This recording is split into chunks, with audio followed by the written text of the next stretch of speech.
Yeah, I'm just staring at the screen. Guys, what is this guy going to talk or something? I am going to talk. What if you could upload your brain? You're laying there going, I want to upload my brain right now. Well, you can. Today, we're diving into the mind-bending concept of digital immortality and what it means to life, death, and everything in between. So roll over, get your day started on this Thanksgiving weekend. Could this be the future of human evolution? This morning, Mornings in the Lab with Keith and friends.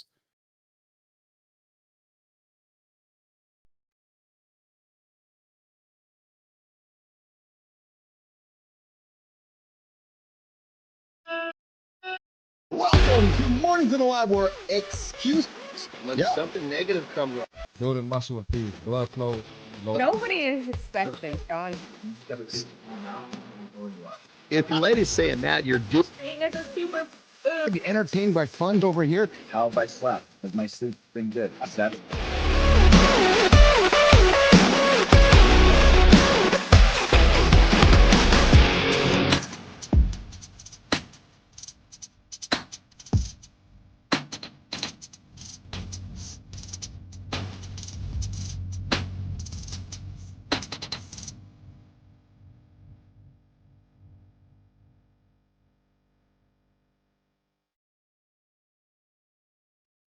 Good morning, good morning. Here it is. Yep. I'm Keith Bilous, and welcome to Mornings in the Lab, the only morning show on Thanksgiving weekend, helping you get your day started, get your ass out of bed, and don't hit that snooze button, baby. Yes. We're here to push your boundaries in and out of your business. Today, we're exploring in the fascinating world of what if. What if we could upload our brains? Oh, yeah, true story. Upload the world of AI. Think about it.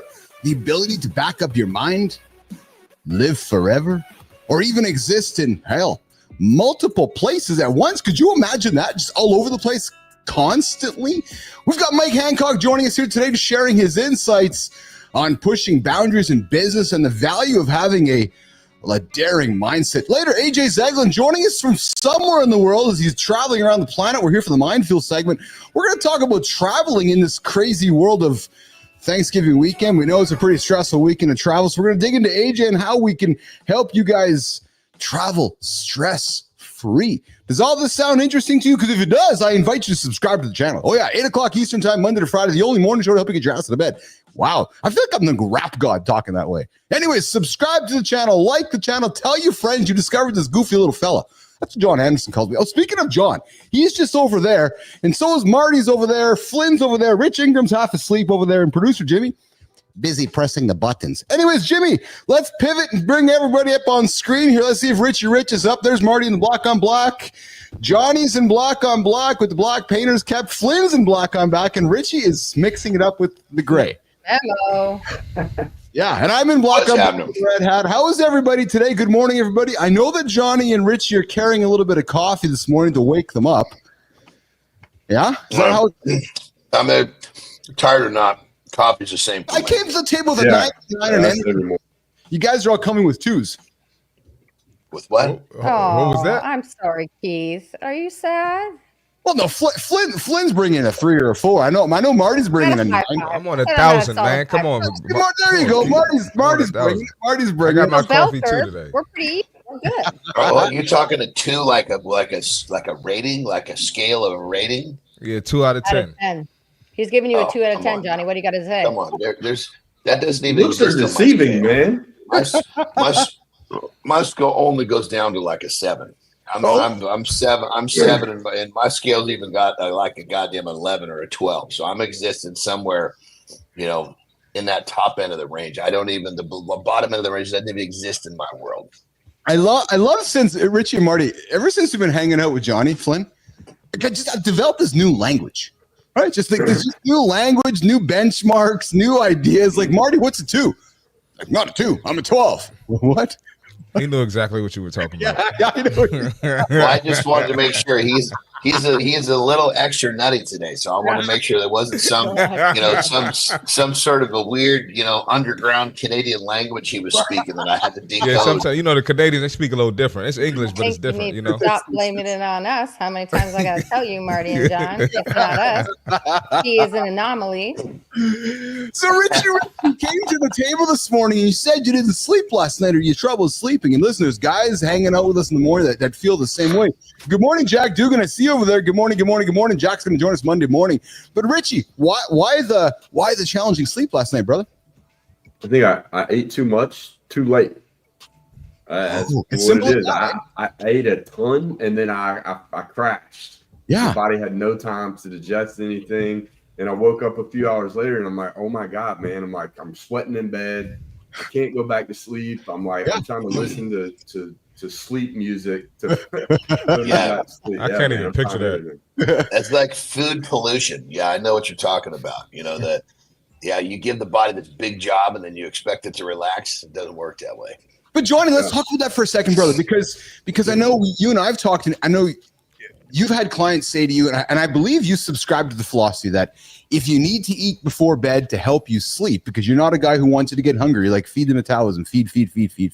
So let's find the balance here. Rich is like, I ate too late. And you're like, I've been there. But yet in the same breath, I'm thinking that maybe there's somebody hearing a contrasting point of view because they're like, well, no, but John told me to eat before bed. Let's talk about this for a couple minutes. There's a difference between not going to bed hungry, yes, and going to bed so overfilled you can't go to sleep. Yeah, and that's you're thinking what happened to Richie, right? So, yeah, and the idea, keep in mind, many people are not going to sleep well, myself included, if their stomach is growling. Yes. And the flip side is not going to sleep well if the stomach feels like it's going to fucking pop. So you're searching for somewhere in the middle. In the middle, and it's really, it shouldn't even say searching because it's pretty fucking easy. So all you're really doing is having a little something to, when I feed, the way I feed myself and my clients is you're never eating a whole meal is never going to make you feel full. You would have to eat too many meals close together to make you full. So it's kind of foolproof in the regards that if you're following the plan, you're never going to end up in that position. You could eat a whole meal right before you go to bed, and it's not going to register in your stomach as too much. Yeah. Good morning, Clugs. I see you there in the comments. I invite you to subscribe to the channel. The only morning show to help it gets your ass out of bed. We're talking going to bed at night, not being able to sleep because we ate too much. So, Clugs, I invite you to subscribe to the channel. Richie, what happened to you, brother? Did you crush some big steaks, some burgers, or pizzas, or what puts you over the edge, brother? This is intriguing to me, pal. Oh, you know exactly what it was. John knows. It was that pizza, man. But look, I'll also say, Jesus Christ. Oh, Well, man. no wonder John will have a heart attack. I'll also say that, when you eat too much, the reason why you get tired afterwards is because if you eat so much, like John always talks about putting 10 gallons in a 5-gallon tank. Yeah. Your organs will literally start to move slower because you just expanded everything so much. And so that's why you get tired afterwards. So I did. I crashed. Like I fell asleep almost immediately after eating. But then the problem is you just have all this shit and your body's still trying to Yes. And you figure in this analogy too. Sorry, Richie. I was just saying this now. The pizza. So think about your metabolism like a fire, right? And pizza is like putting a fucking wet, mossy log on that fire. Yes, it'll burn, but it's going to burn real slow. And it's a bigger job versus if it was a piece of really dry wood, it would burn quickly. The body would be efficient. So obviously it was too big of a log, and it was not a clean burning log. And I'll say I want to change it up, but I have my long runs on Thursday, so I'm gonna be as soon as we go off phone, I'm going long run. And what I found is that pizza helps me on these long runs. I can eat nothing in the morning and immediately go out and I feel fueled. But now look, I'm eating about 100 carbs an hour when I'm out on these long runs. But look, man, you're the pro at this. I'm open to having different solutions for fueling for these long runs. That's just what I would suggest, brother. What I would say, try this is I would basically use like rice, but I would create a ratio. We could talk about. I'm happy to test this with you, but I would basically take that rice and I would put a shitload of coconut oil into it, right? And then again, you have so basically you got rice, which is going to release quick. the coconut oil, which actually makes the fucking rice taste great. That's a medium chain. And then you follow that up with some almond butter, which is going to load while you're sleeping, but it's not going to overload your stomach. So you've taken all 3 chains of fuel, dumped it in your stomach. And so you're going to want to do the almond butter at the very end because you're white rice. White rice, fuck yeah, and cook the shit out of it because you want it to be. Sometimes people don't cook rice well enough, and that grain is not quite broken down. That means your stomach's gonna have difficulty with it. What about jasmine rice? Yeah, fuck yeah, just couldn't. And what I would do is I would just make sure you put a little extra water and cook it to where you want that shit to where it's almost like it's almost like it doesn't come apart. It's like it's dense because it's almost like I don't know, cooked together. You take a fucking spoon, it's like a big chunk. But anyway, then you put the coconut oil on it, right? And you're gonna eat that down. You're gonna fill up on that, not like retarded full, but as much as you feel you can handle. Then you're gonna follow that up with some almond butter.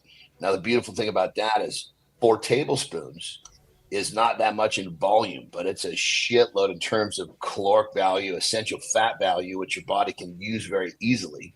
Now you've taken basically a meal that you need to be really in terms of calorically high and you need to fuel. You've got all 3 chains in there.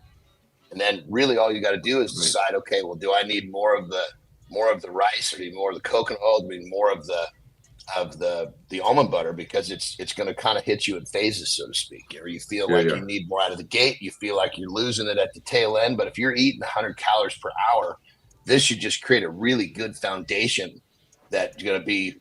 No, you're not eating. I'm eating 100 grams of carbs. 100 grams. So forgive me. Yeah, forgive me. Yeah, I'm like 300 calories an hour, probably. Yeah, because 100 grams of carbs is 400 calories. But so you're trying to create that stabilized blood sugar as much as you can, and then those carbs are coming over the top to keep it from dipping down. So that ultimately, what I'm talking about is creating a really easy processed version of short, medium, and long range fuel. Another. Go ahead, Richie. Go ahead. I was going to say another thing that I've started toying around with, and I'm working on the timing, is eggs in the morning. So first thing in the morning. Marty's favorite. Yeah, I having some scrambled eggs, and then I found this butter. I use this Irish butter that has the olive oil in it. Yeah. But I'll chunk some olive oil in it anyways. Yeah. But those eggs I think work really well because again, going back to this protein, even though I'm burning, all of this energy, I think the protein for these longer runs is really supporting that recovery process and that strengthening. So my muscles don't break down as quick. You're so correct, brother. And here's the thing: the egg. Now we're talking really. This is really good stuff because the egg is like the only food that a human being knows, other than human flesh, which we're not going to cannibalize. I mean, from at least. So we're not going to eat each other. I'm all right with that. If it's going to get me on the bodies, our bodies eat ourselves because the muscle tissue is so perfect in terms of a fuel source. But a whole egg has all 22 branch aminos, so it's a perfect protein and it's got the fat. Now the key there is, brother, you got to make sure you get truly organic because that true organic, the fat in that yolk is going to be really accessible. If you get these mass-produced eggs, there's a lot of toxicity because if the fat cells like a toxic waste bin, that's where all the toxicity is stored. So if you're getting fat if an animal is not given a bunch of shit to raise it, then there's not a bunch of toxicity, which means it's really easy for your body to process. But the whole egg, if I was stuck on a desert island, God said, hey, listen, motherfucker, you only get one food for the rest of your life. You want to stay a beast? What do you want? Pick one food. I'd say, God, I'd like an unlimited supply of hard-boiled, peeled eggs.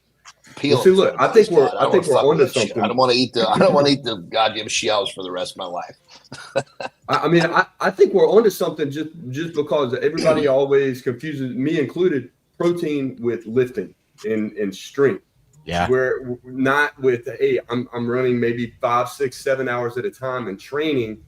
I'm just saying, I just need fucking carbs. And I think protein is playing your body will cannibalize in that. Yeah, your body will cannibalize. If it doesn't have the adequate protein or the amino acids, if you will, because amino acids are protein, right? You hit it on the head. If you're running that distance and you don't have adequate, your body will get that protein from somewhere. The question is it the protein you gave it, or is it going to go steal it from another muscle on your body? There you go. Okay, man. You know what I love about Andersen, guys, here is that Marty, Johnny has eaten, so what? He's been doing his thing for 40 some odd years. Let's just do 3-4 meals a day. Like the guy has crushed thousands upon thousands of meals. And what I mean is thousands upon thousands of experiments. And that's what I love about your knowledge, Johnny, is that, when you've cooked this, cooked that, and I see some of the videos you drop, like you dropped one yesterday. I didn't know that carrots cook down to sugar. I didn't know that. Yeah. Oh, wow. Yeah. Right. So you drop these nuggets that I'm like, holy fuck, you only know it because you've done it. That's what I love about learning from you is you say these things. I'm like, holy fuck, man. How did you know that? He goes, because I've done it, Keith. That's how I know. Well, the thing that's really cool I love about Jory is she brings all of this knowledge from what she's learned, right? Yeah. My knowledge is from, she's learned like in study and working with, I've learned through the trench, Yes. I'm like that. I'm like that general. I'm the general, so to speak, that soldiers are happy to get in on the front line with, because I've been there and I know how to exist on the front line. I know exactly what's going to happen when I do XYZ through my own personal experience. It's not like, well, science says this. Well, science gets fucking debunked all the time by some motherfucker doing something that science says can't be done. Yeah. Yeah. Well, that's what I love about it with this knowledge we get dropped here every single day here, Mornings Live with Keith and friends. All right. We're coming up here to the 50-minute mark of the hour here. And I believe we were going to be having a guest on the show here today, but real quick, that wasn't to say anything bad about Jory. That was just saying. No, I know. Two very different. We didn't take it like that working either. together. Yeah, we didn't it's take it really like that. fucking cool. Good. No, I just want to make sure our viewers didn't take. I know you Jory's guys the GOAT, but I want to make sure. We know. I know I'm not talking so much to you guys. I'm talking about everybody who's so quick to misunderstand anything that we say. Because it makes it a lot of fucking fun when controversy gets stirred up. But I'm not creating controversy about my girl Jory. Well, you know what's funny, because I was saying this to Flynn or Marty, or was I'm like there's a show here. You got Martha Stewart and Snoop Dogg. Like there's a show, Jory and John. Like honest to God, like Jory's science knowledge with John's like real life knowledge. Like there's some great content there of you guys getting into a kitchen together and making shit, and then us watching. That would be funny to me, I think. Anyways, listen, let's keep going here, guys. Let's keep the show rolling here. Imagine being able to preserve your mind, your memories, your very essence digitally. And the crazy thing is, we're going to watch a video here later on in the show, but what if you can upload your mind? That video was created about 4 or 5 years ago, before what is happening right now, because the reality is you can do that today. True story. You could take what's going on in your head and upload it somewhere so it exists forever. But listen, think about this, right? No more aging, no more death. Your consciousness could live forever, or at least as long as the servers keep running. The idea of mind loading, Neuralink, the stuff that Musk is working on, is something that's actually no longer science fiction. We're just talking about Johnny's knowledge. John's got his knowledge locked up in his head. Imagine having that knowledge forever, interacting with AI John forever, or AI Marty, or AI Keith, or heaven forbid, AI Flynn. Yeah, so it brings up a ton of questions. Like, does this change what it means to be human? Would we still be us, or just a digital replica? And who controls the tech? Is it Mark Zuckerberg? Is it Elon Musk? Is it Christopher Martin? Yeah, so listen, we're going to get into that in the second hour about what happens if we upload our brain. Guys, when you hear this, before I click into the accountability check and you guys step away for a break, let's go around the table. What do you hear? What do you think about when you hear about uploading your brain? Marty, starting with you, brother. I'd probably say having a second brain, or having a second you. Basically like a chat GPT, but I guess a more complex form of that. Yeah. And I think that makes life easier. Like I saw a tweet yesterday and people were like, you guys really use chat GPT? I'm like, yeah, you should. You got to evolve with the time. So I think that would be just basically having another you. You ask it a question that knows everything about you. So that'd be pretty cool. And I know, Flynn, you're talking about like having an external hard drive. Right. Yeah. This is my external hard drive. That's what I love. And I got one of these motherfuckers every year for the last I can't even do the goddamn math. It's early 90s. But I've totally, when it comes to having an external hard drive, yes, mine is old school, but the the concept can't be beat. I love it. So Flynn, we got Johnny's leading the charge for the facts LLM. So John's actually that's his, LLM. yeah, the facts. Upload your journals. That's right. Upload your journals. Well, but listen, like it's the same premise, right? The value of journaling, the value of putting your information down. There's a cathartic process that happens there. There's like personal growth that happens there. The way that we can extend this further with LLMs and AI is that it stores that information for you. So what gets really exciting is that when, say, you've been using ChatGPT for the year plus that it's been publicly available, it is storing all of your conversations and all of your information about everything that you fed it. It keeps a log of that, which means a fun thing that you could do if you've been doing this for a while is go on to GPT today and say, I want to know something about myself that I probably don't know, but you know about me. Look at all of our information and tell me something really interesting about myself. The output that you will get will blow your mind. True story. Because we Can you can't give an see example? ourselves like this. So an example is this. I did a prompt recently that said, I want you to act like a therapist, but I want you to act like a therapist who's fed up with me, who is sick of seeing me do the same mistakes over and over and over again. And I want you to take the information that you know about me already, and I want you to give back to me some tough love. I want you to tell me the shit that I need to hear in the way I need to hear it, just like my coaches did back in the past. And it came back at me and was like, all right, let's do this. Stop fucking around. This is a real opportunity for you. Go get it. You've been sitting on this for far too long. I've been seeing you like dawdle around with ideas and putting things in it. You just need to go and act. For people like me, probably like a lot of people in our audience, and definitely I know y'all on the stage, that's how I'm used to receiving feedback. That's how I'm like, coaches in our day break you the fuck down and then push you back up in a way that like kicks you into gear. For me, that really works. But just saying to it, what do I know about myself? Or what do you know about me that I don't know about myself? That simple prompt, see what it knows about you. I promise you, the results are going to blow your mind. Yeah, we'll do some cool stuff with you, Johnny, Marty, Richie, myself, and Flynn, because we've been playing around with some cool shit here. And I was talking to Flynn off stage here about a new product that came out that kind of does some of this stuff. But Richie, when you hear us talk about this, what are you thinking, brother? So two things.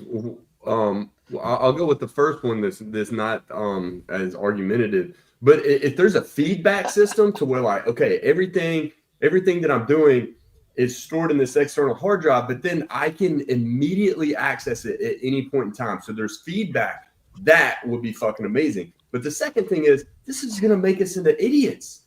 Like how do we stay on top and remain intelligent and have this creative process if all of this intelligence is doing it for us? So I open it to y'all because that's where we're going. Because essentially, it's just a computer doing everything for us. Like we don't even have to put work in to remember things. Like, oh no. So I love your POV, Richie. This is a great conversation, guys. Jimmy, we'll break for an accountability check-in for a second because I think Johnny's moving around on his cheeks, so he's got to get up and go here for a quick second. Deep cheeks are ready. So Richie, for me, AI has unlocked a whole new level of creativity for me. True story, man. Like I'm a creative soul, as you know, to start with. Man, I sit down with this entity and it unlocks a new level of creativity. Right now it does. Yes, and a speed, Rich, that I'm like, holy shit, I can get ahead on things and create stuff that I couldn't do. Well, this show cannot be created with 4 people without AI. Like it's just true story. Like you look at the work that's happening with this, and it's funny because Lauren did an interview with CBC yesterday, the big Canada, big broadcaster, and I saw some video of it, guys.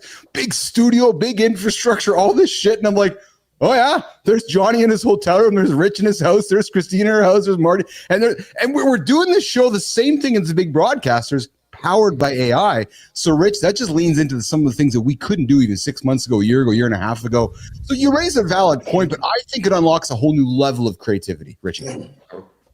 And I think we can get into this after the accountability check-in too, but there's lots of talk here. For me, it just increases capacity. It increases critical thinking. It doesn't allow me to get bogged down in the administrative bullshit tasks that are not where my genius lies, but I have to do anyways. It allows me to take those off my plate and sit here and be like, okay, more intentional about how I am being creative, more better understanding about myself. So we can talk. I don't want Deep Cheeks to pee himself. So yeah, let's do that. So let's do this. Here's what we're gonna do. We're gonna do accountability check-in. We're gonna come back. Dugan's got a question. Dugan's got a question here that I want to throw to you guys. We're gonna come back and ask that question, and then we're gonna break for Marty's fit tip, and then we'll keep the conversation going around this, and maybe we'll get into some kayfabe. Like what? Marty's like, oh, did he just say kayfabe? I did, Marty. Marty knows what I'm talking about because Marty grew up with wrestling like I did. Maybe Johnny did too. Like, fuck, they're gonna talk kayfabe without me? Yeah, true story. Listen. Yeah, that's me clearing my throat, Dugan. Let's talk about legacy. Yeah, the ability to upload our brain may change the way we think about it. Think about that. So ask yourself this. If you could upload your brain, yeah, that's going on up here. You know the kidney between your two ears? They call that the brain. Yeah, true story. What would you want to be remembered for? Your hair? Your nice smile? Your big eyes like Pete Davidson because you got a good sleep last night? Or are you worried about your impact? Or would you be worried about believing that the smallest action can have the biggest impact? Either way, remember, your legacy doesn't have to wait. No, baby. So ask yourself this. It's Thanksgiving weekend today. What's one impactful action, big or small, you can take today to contribute to your legacy? Not just for others, but for you. Maybe you might want to reach out to that person you've been putting off. Maybe you want to do something you didn't do yesterday. Because remember, you're building your legacy every day with every choice you make. And in a world with AI evolving and coming around us, your legacy may be more important than ever. Hey, that is your accountability check-in. There you go. True story. Mornings Alive with Keith and friends. Okay. You heard my do, Flynn. Yep, true story. There we go. So we're going to bring the crew back up on stage here. We're going to keep the conversation going. Yes, Marty? Do. That's exactly it. Or you'll say something like, when you don't know what to do, you'll be like, something Rooney's. Like, you just say like a random word. I'm like, I know when you're thinking. I know you do. Hey, Marty, when I dropped kayfabe, you know the word, eh? No, I don't know that. Johnny, you know kayfabe? Of course. Fuck me. I know. I was a pro wrestler for Christ. I know you did. Exactly. So, Richie, do you know kayfabe? No fucking idea. What I want to know. Richie's closer to my age. What is the definition from a kayfabe, from a person describing kayfabe that's outside the locker room? Because it was really in the locker room. Talk to me. Yeah. So Johnny, talk to me. So it is. So Johnny, maybe I can attempt to do it, pal, because I love you, man, because I love where you've come from, your history and everything. But I spent a bunch of time watching the Vince McMahon series on Netflix. You guys got to watch it. And Flynn, if you're not doing anything, you want to come hang out, let's get on stage here, Jimmy. Go throw Flynn up here as well. But kayfabe is this idea. So it originated in the circus era. And what kayfabe is, and Johnny, help me jump in here if you need to. Kayfabe is this blurring of the lines of what's real and what's not real. Dugan knows what I'm talking about. So in a world of wrestling and in the world of the circus, you don't know if John hates Keith or if Keith hates John or if we're putting on a bit or if he actually likes me or if we don't like each other. Are we fighting behind the scenes? Are we real? And if we're doing a good job with kayfabe, you guys have no idea if it's real or not real. John, am I doing a good job explaining it? Yeah, I mean, think of it like this. There's a lot of, I guess you could say argument or even, debate on where it really came from originally. But what I'll describe next will be a big part of it that'll help make sense. So back in the circus days, which wrestling is a fucking circus. I mean, to be honest, you got the fucking giants. You got the proper term for the 2.5 foot dude. You got the muscle man, the little man. Yeah. So there's all these different characters. You can say retarded, but you can't say midget. Well, I was saying retarded was about me. I never got called midget, so that's why I don't use the word midget. Can I say the word midget again? There you have it, Richie. Anyway, so basically the circus. Let's go back to the circus. You're totally correct. So early on in the circus, there was like bare knuckle boxing where guys would get in there and they would fucking duke it out, right? And the circus just travels to different towns. These fucking guys are in there knocking the piss out of each other. And then they finally got together and say, you know what? let's not beat on each other quite so hard. Look, I'll win tonight, you win tomorrow. And they basically turned it into more of an exhibition. Yeah. Well, obviously, in order to do this and make everybody still believe it was real, they had to convince everybody that they weren't buddies behind the scenes. Yeah. Because when you're going to fight somebody, generally speaking, you're not freaking having dinner with them, you know? And so that's where kayfabe, or one of the arguments where kayfabe came from, is those early days of bare knuckle boxing in the circus as one of the acts where the guys got together and say, listen, let's make this easy on ourselves. We're doing this shit every night. Yeah. So why in wrestling, because kayfabe is just so perfect example. In the locker room, you're sitting there, everybody's, you know, having a good time. The locker rooms are fun. You know, we're hanging out with the boys. And all of a sudden, some fucking reporter comes in, right? So you hear somebody from down the hall just yell kayfabe, and everybody boom, goes into their character. Okay. Yeah. So the reporter has no fucking clue what kayfabe means. Yeah. But everybody knows, you know, straighten up, you know, get away from the guy that you're, because we're in the back talking with the guys we're wrestling. Okay, I'm going to do this. Look, I'm going to swing, you duck. I'm going to hit the ropes, you come back, kick me in the gut, you know, then blah, blah, blah. So we're planning out our matches. Or if we're not planning out our matches, we're hanging out with the guy we're wrestling with because, you know, shit, you got to trust that guy. You know, he could break your neck if he wanted to. so you hear kayfabe and boom, you go to character. Richie. Yeah, when you're in this kind of wrestling, I mean, as soon as you get to there, it introduces a whole new level of preparation, right? Like when you would go to, let's say, Atlanta, I mean, you have to train, right? So are y'all out there practicing the same way actors wake up every morning and start rehearsing their lines? Well, it's so, I guess, of course, you got to stay in great shape. I don't want to downplay that. But once you're there, if you're actually, I mean, first off, you got to, what got you there was the way you look, your habits, all that kind of shit, you know. But once you're there, now it becomes, you know, you're finding, wrestling is all about finding a way to get the job done efficiently because you're doing this shit all the time, you know. So you can't wreck yourself because you might have to wrestle 3 nights in a row. And so, you know, you're in there like the really good guys. You know, I was never one of these guys. I didn't have the experience, but like I was in the name Guerrero, Chavo Guerrero. He came from a long line of wrestlers. Right? Yes. Oh yeah. I'm in the ring with this dude. Yeah, man. And he is just fucking talking to me. I mean, he's so relaxed. He's so comfortable. He knows where the cameras are.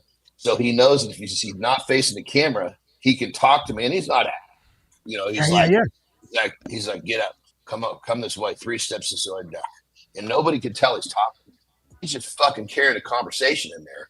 And, you know, he's been doing it for 20 years. I'm fairly green a couple of years in. I was only in that ring with him because of how I looked. And it's like you communicate in there, and that's where the art comes from. And so not every move is scripted. It's not like, you know, when you start a football game, you know the first 30 plays you're doing. It's not like. Well, I mean, with a guy like Chavo, you know, the backstage meeting with him would pretty say, look, we know I'm going over, which means he's winning. Look, I'm going over with this move. We're going to start off like this. Let's, you know, follow my lead. That's the meeting with him. Then you got a guy who's not that good. You might fucking script every goddamn move. And those are the motherfuckers. Like, holy shit, this is a lot to remember. Like when I went to my first ever match with New Japan, which is the company I wanted to get on with. And these motherfuckers test you. So first match, I'm in with their star, Tanahashi, main event. First out of the fucking gate. I flew in the night before. Next thing you know, I'm jet lagged. I'm fucking right there, right? Well, Tana didn't know me. So he's thinking in the company knows that he's going to make sure it's a good match. So he scripted every fucking move. And Jesus Christ, he sucked every move out of my arsenal. I had nothing left to give. The next night, there was nothing new for me to show him because Tana wanted to put on such a good match, which we had an amazing match. But it was like we knew exactly what we're doing the whole time, and he talked me through it too. It was his match, but with a guy, that's a perfect example. In Japan, they're so big on preparation, and they have such small room for error. Yeah, that they script every fucking. But at least in that situation, they script every move. As to where, like with Chavo, comes from a different. You know, he's so good. There can be a mistake. He'll cover it up. That's more accepted in the American world. In Japan, you don't make that mistake. Yeah. Don't cover up your mistake. Don't fucking make it, American. You know, we're a gaijin. We're the white guys. You know. I love that. We're talking Kayfabe with Chris, Keith, Richie, Kristina Flynn, John Andersen, and myself, Keith Bilous here. We're gonna do the See Marty Fit Tip, and I want to keep the conversation going with Kayfabe because I have a philosophy happening right now. Kayfabe is happening in the world right now, and oh, dude, no, I got to stop right there. Okay, Jesse Ventura, right, was a wrestler. Yes, he went into politics. Yes, and so he came clean and said, "Look," he said, "Listen." And this is not me, you know, uncovering something. He said this in fucking television many times. Said, listen, what the American public doesn't know is populics is just like wrestling. Yeah, goddamn cameras are on. We're fighting. We're doing this. Yes. As soon as the motherfucker's over, we're having dinner. So basically, the same country clubs are housing both parties. Nobody has a fucking problem when they're teeing off together. Yep. There is a massive cultural moment happening in the world with kayfabe written all over it. I'm going to blow fucking Christopher Martin's brain away in 2 minutes when I tell him what it is. But before we do that, let's do the See Marty Fit. Hold on, why only Christopher Martin's brain's going to get blown? Do we not participate? So Johnny, so I know you're all going to get it, but I'm only looking at Marty because Marty and I have talked about these two humans for a number of months now, because we both listen to these two artists. Keith, you don't have to cuddle people's feelings. No, I'm not. I'm looking at Marty because Marty and I have been talking about this, and I have his philosophy. Yeah, I know he's talking about. Yeah, I know he's talking about. These two dudes have all these fucking inside angles and inside jokes. No. Well, Johnny, you should have got here earlier, Johnny. You should have got here earlier. When I showed up to the show, these motherfuckers are talking their own language about shit that happened before, and I was like, "What are you two talking about?" No, because Marty's the child in the group here, so Marty knows what I'm talking about when I get to kayfabe here. He's gonna go, "Holy fuck, Bilous, I think you're onto something," and then John's gonna go, "Bilous, you fucking nailed it," and then Richie's so fucking oblivious. He's like, "Huh? I want to go have some pizza." Richie's out of. He has no idea what's going on. I want to have some pizza and go to bed. And then Flynn's gonna be like, "Oh, I get it. All right." Flynn was like that too when she started. Marty, do your thing, and then we're gonna come back. We're gonna talk. I got you. And then Dugan's still got a question. Dugan's hanging out waiting for the question. Yep. Marty, get after Marty. We're gonna talk kayfabe when you come back, too, bro. Let's go, man. Get off the screen, man. Yeah. And I got one more thing to say before the fit tip.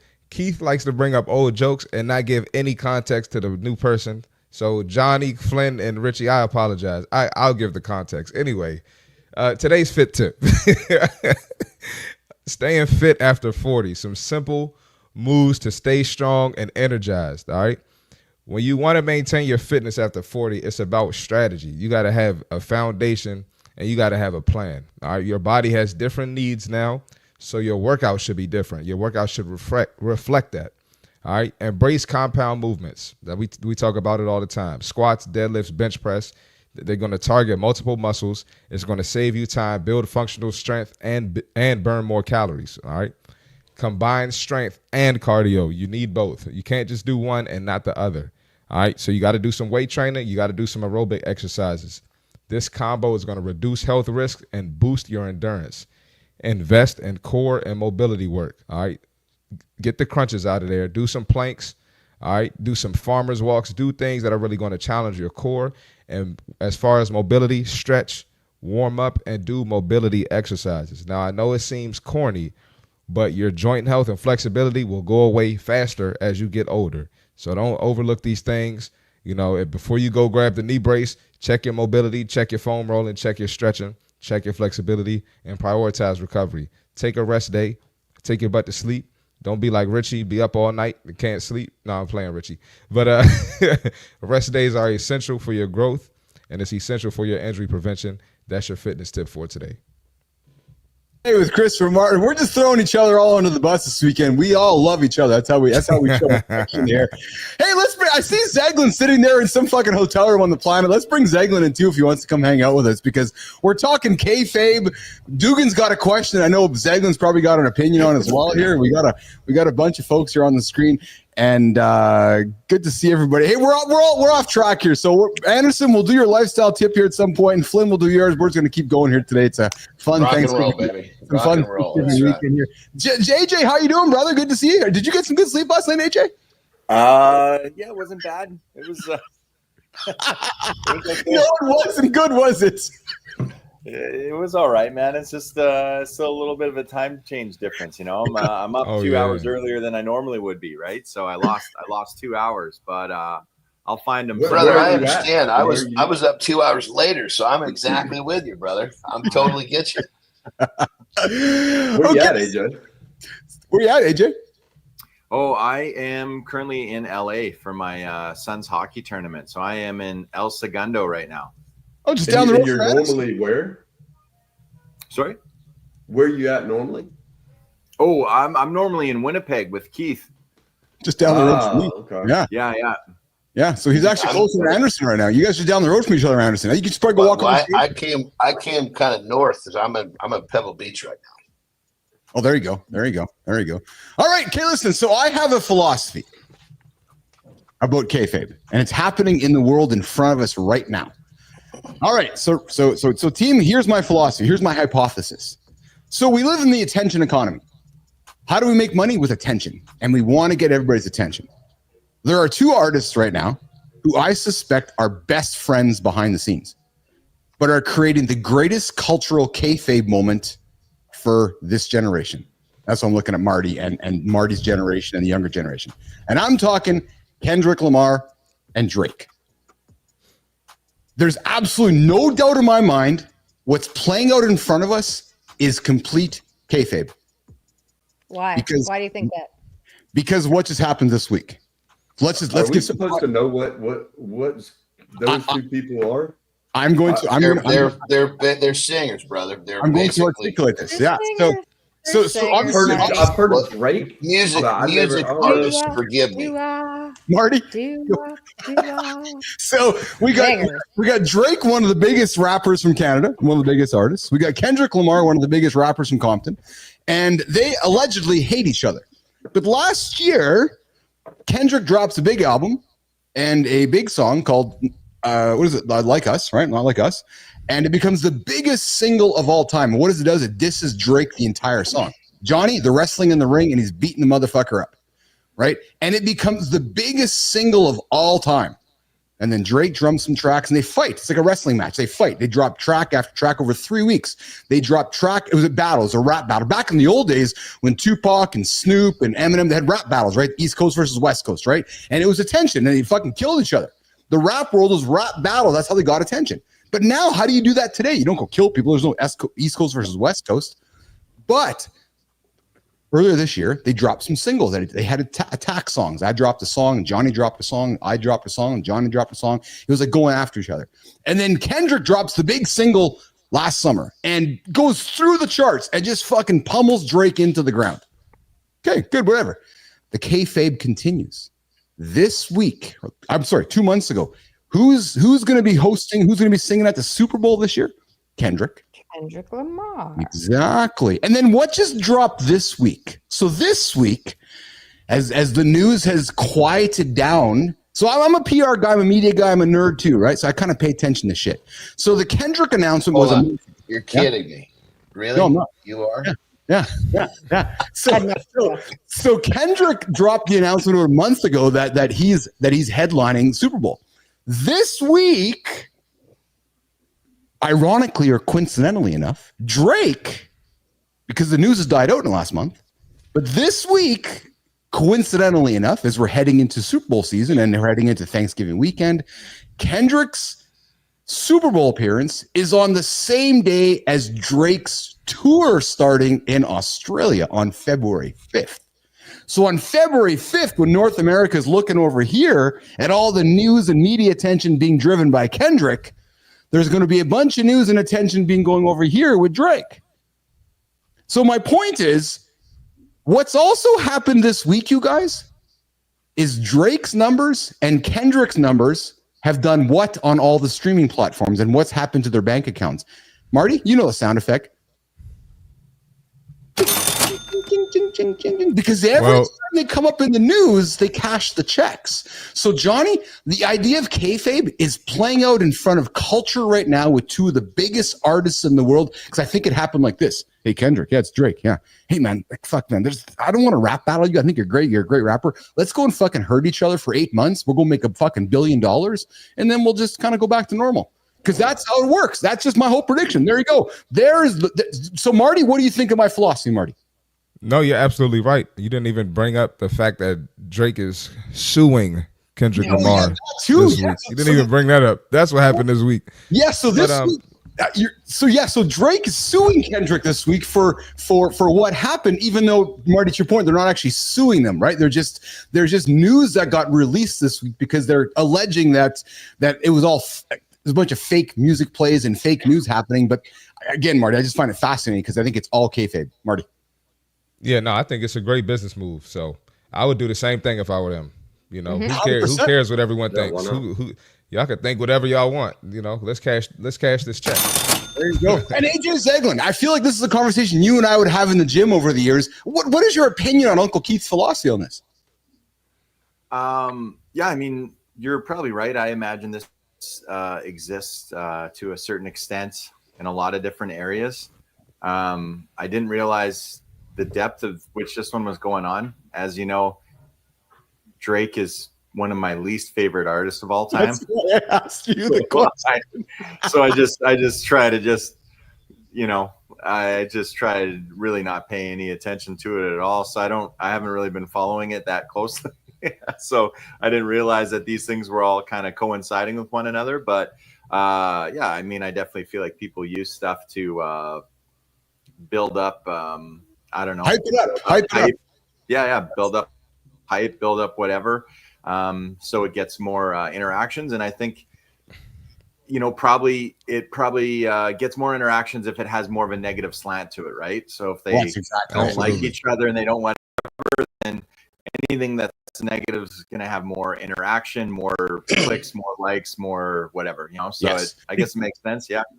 Because we look at the last 10 days of the media cycle, it was Jake Paul versus Mike Tyson, and then that got moved away for Drake versus Kendrick.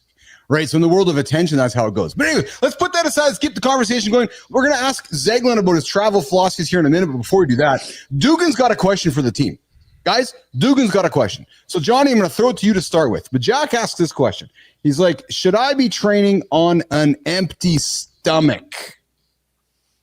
Well, I think it's going to come down to what is the goal? What's the purpose of training? It's a very loaded question. There's not enough information to answer that question.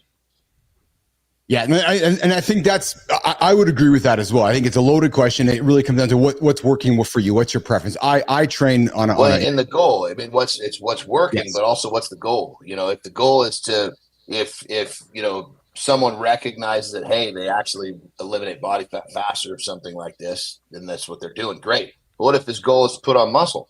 That's not going to be. So it's what is the goal is the first question. What works for him would be the second question. But the first one is what's the goal? Yeah. Good question. There you go, Jack. There you go, Jack, my friend. So, and actually I was reading a good post yesterday from Lane Norton. There were studies for the longest time suggesting that intermittent fasting is the best way to nothing different over caloric restrictions, right? So we intermittent fast every fucking day because we go to sleep. But see, you see what he just said though is to John's point.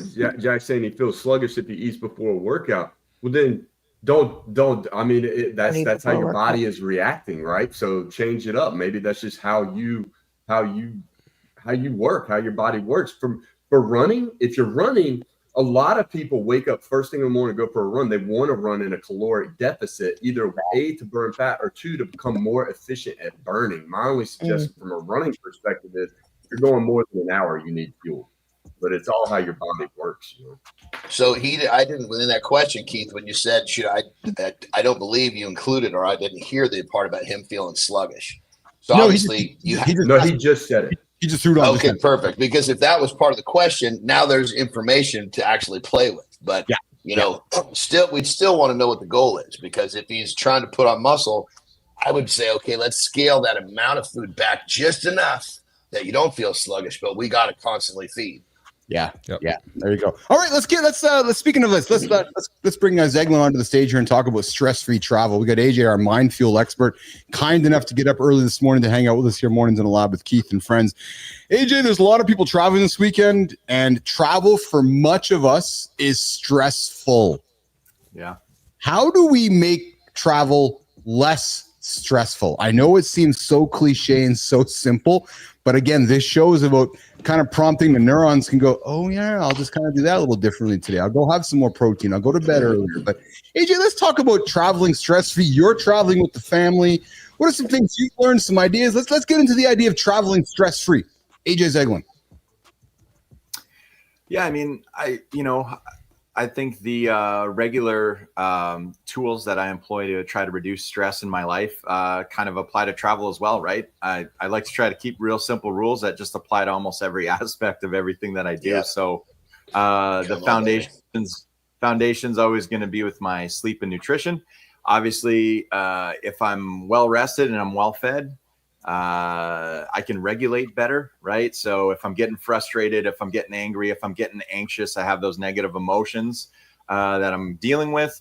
It takes energy to deal with that stuff. If we want to give our brain the capacity to be able to regulate negative emotions and stay calm and reduce anxiety, our brain uses energy for that. We often think of the food we eat and the sleep that we have very much in a physical sense, but we forget mentally that sleep and nutrition is the foundation of our mental capacity as well, right? And our emotional capacity as well. I'm sure we've all missed a full day of eating at some point because we're busy. We get to the end of the day and we're just so irritable and we're just so angry at the littlest things, just simply because we're hungry, right? At the time, our body doesn't have the energy to regulate ourselves, right? So we don't have that emotional capacity because we didn't give ourselves the food we need. So that would be the foundation of it all. And then, from there, I just try to, employ my other foundational things. I'm a big fan of the 4 agreements there. So, I try not to take stuff personally. I try to be empathetic with people, right? And understand we're all in a rush trying to get to where we're going, and we're all, Exactly. Yes. I try to remove assumptions, right? So I just don't try to assume anything. Everyone, if I got to communicate with someone about travel arrangements or plans or where we're going, it's try to remove the assumptions, just be honest and be open when you communicate clearly, and just all those basic things I think helps reduce stress in any situation. And AJ, would you not agree that one of the biggest things, and I want to throw this question to the team here as well, is when we're traveling, I think it's really important to really consider what the other person might be going through as they're traveling as well. Right. Because we're so quick to go, fuck man, why can't Johnny get his things done properly? Or why can't Chris get into the seat on the airplane quicker? Or why the fuck is Richie taking too long? Yet we all don't know what they're going through. We're all, like you said, we're all trying to get to a destination, yet we're quickly judging the other person in our travel journey, aren't we? I find we're always doing that. We're looking at somebody adjusting how they're standing in line, getting into line, fucking showing their passport, and we're just and we're all getting agitated along the way. AJ, right? Yeah. No, I think you're right. I will say too. I'm just gonna throw out a guess. I could be wrong, but I'm probably the least well-traveled person in this group. As you know me, I'm a bit of a homebody. I don't make it outside of Winnipeg much. So I mean, I probably leave and go somewhere maybe once or twice a year, right? So I'm maybe that guy every once in a while, causing a little bit of aggravation for everyone else because they're probably looking at me being like, when was the last time this dude was on a plane or whatever? And I'm probably like, 2 years ago, Johnny, how do you eliminate travel stress for when you've traveled a lot? So, and I'm really curious about you, man. How do you keep up with your food? How do you keep up with your sleep? Because when you're traveling, you're kind of sitting around. As someone say, you're sitting around anyways. But traveling is exhausting. Well, there's a lot of pre-planning that goes into it if you really want to hit the nail on the head, But then I kind of look at traveling like I would being in a public gym.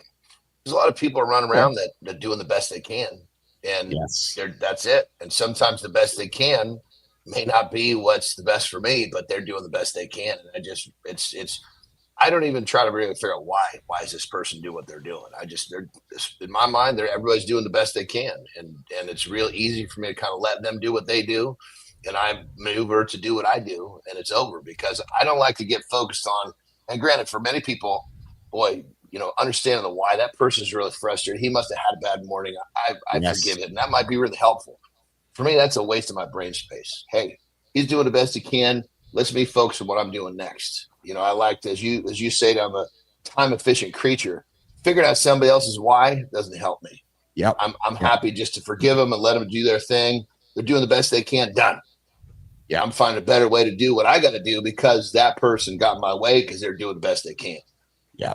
And I like that, Johnny. So we got some young punks around us here. We got Marty, who's in his 30s, and AJ and Richie are in their 40s here. It took me some time to learn this whole idea of, you are doing the best you can, man. I got no judgment on you, Andersen. All I know is you woke up today. You might have had a shitty sleep last night. You might have had a fight with your wife. But what I do know is you're trying the best that you can to get on the airplane, have a seat. And who's to me to judge that? And I'm bringing that up because we often are judging. What the fuck, man? Right? So I love your attitude around that, which is you never know. The flip side of that, doing the best you can, there's two sides of that. Yes. Because sometimes people are doing the best they can to piss you off. Well, you're doing the best you can.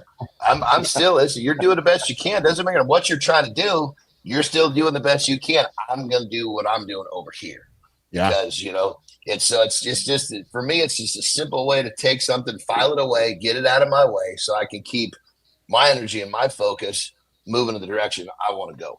But it's important, that attitude shift, as small as it is, it's important, man. I think it provides a more fulfilling day when you can look around and just recognize that, oh yeah, Richie's doing the best as he can. I know he had a tough sleep last night, but I've gotten to know the guy long enough that he's trying the best that he can. Like Rich, when you hear about travel, what do you think about Richie when it comes to stressful travel? You've traveled a little bit in your lifetime. What tips do you have there, Rich? Good morning, good time. I think the number one thing is time, giving yourself enough time, because whenever we're short on time, that's when we start blaming other people. Why the fuck are they doing this? Why are they doing that? Right? But if you give yourself enough time and somebody cuts you off, or you're now at the end of the line, you don't really care. And I don't ever look at somebody like they're doing the best they can, because let's face it, like a lot of Americans just don't give a fuck, and they're not as, they're not like we are. Yeah. I just think like, I don't even worry about them. I'm like, fuck it, whatever, I got time. When I am crunched for time, I blame myself. I'm like, you should have got here sooner. This is on you, and I own the situation. So that's my number one because I have 3 kids, right? And that's when we're the most fucking stressful. We're trying to get to school. I'm fucking pedal to the metal. This motherfucker cuts me off. Now I'm at a red light. I'm like, God damn it. And it's like, hey, this is your fault, dude. You should have woke the kids up early. Yeah. That's truth right there. So Marty, you traveled up here to Canada a couple months ago, and you had an interesting travel experience. Anything you took out of that to remove some stress out of your life during that travel experience? Well, I think I've done a lot of traveling too with basketball. Like I was so my thing is, the first thing, kind of like what Johnny was saying, I can't expect me out of other people. Like I can't expect you to react to something how I would react. Most people are just, they're not as emotionally mature as I am. So I see a lot of dumb-ish on when I'm traveling. So I just, kind of like Johnny, all right, do your thing, get out my way, and just keep it moving. And then I look at it like, as a kid, I was one of the kids that, I'm at the stoplight doing fundraisers, trying to raise money to travel so my team can go to nationals. So now as an adult, I can travel, when I want to. In college, I travel for free. I got to go around the country. So I'm just relaxed. I'm just thankful for the opportunity, because I was doing fundraisers at school and all types of things, because we couldn't even afford to go on trips, when I was a kid, going to nationals and things like that. So I'm thankful. I'm in a happy place. I don't get stressed when I travel. I'm just happy I'm going to wherever I'm going. So that's my perspective on it. I don't even know how you have the ability to travel to different cities and you just angry in the airport. Like, it's somebody who probably wishes they could, go on business trips or go on vacations and stuff, and you in here pissed off. Life ain't that bad, bro. So that's just my perspective. Here's the thing. It's so true, Martin. Check this out. Here's my saying. I said I got to flip it around so you see all aspects, right? So there's been plenty of times when I'm doing the best I can, and I'm going to explain it. The quick story that illustrates this. And so I'm going to give myself this break. I'm definitely going to give other people this break in an airport. So I'm going to get my pro card, right, in bodybuilding. So I'm prepped. I'm ready to go. This is when it's a brutal thing. My plane gets canceled. So people are freaking out. I'm keeping in my zen. I'm trying to keep cortisol away. My coach lays and says, look, you got to take a nap. Puts me down in this quiet place in the airport. We wanted kind of a half-closed terminal. And I finally fall asleep, and I'm having this dream that I'm in the bathroom taking a piss. And I wake up and realize, holy shit, I'm fucking pissing my pants. And we're not talking a little fucking spot. I piss my pants from like my belly button down to my mid fucking thighs. And I got no fucking change of clothes because we checked all our shit on. So I am fucking wet, like wet, right? I just fucking pissed my pants. And I have basically, like, my buddy that's with me looks at me and goes, well, this is really going against us here. What are you going to do? What are you going to do if you don't? He says, what are you going to do if you don't win? And I looked at him and I was like, I never even thought about that. He goes, what are you going to do? I said, I'm going to get on the fucking planes. What I'm going to do. So 30 minutes later, for whatever it was, I was doing the best I could, literally. And I got on the plane, fucking wet, smelled like piss. But it was the best I could do. I was doing the best I could, literally. If I had to change of clothes, I'd have changed them.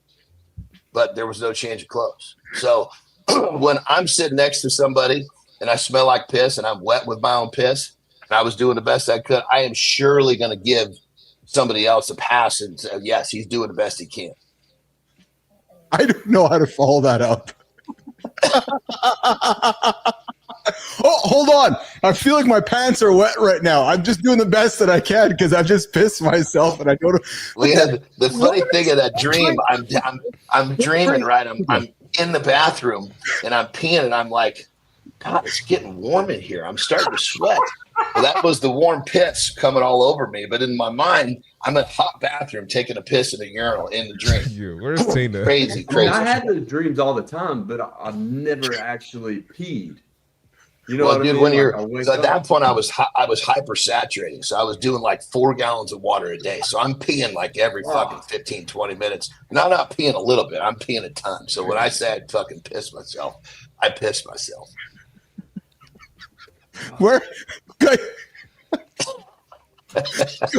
times coming in with a better good times comment is better than the other dreams fluid. And we know what that fluid might be. So I would rather had that dream, man. Than walk around smelling like listen, this. man. When you're in that state, you know, you're that's not even a part of your thought process. You know, you could have the best dream in the world, it ain't gonna happen. That's it.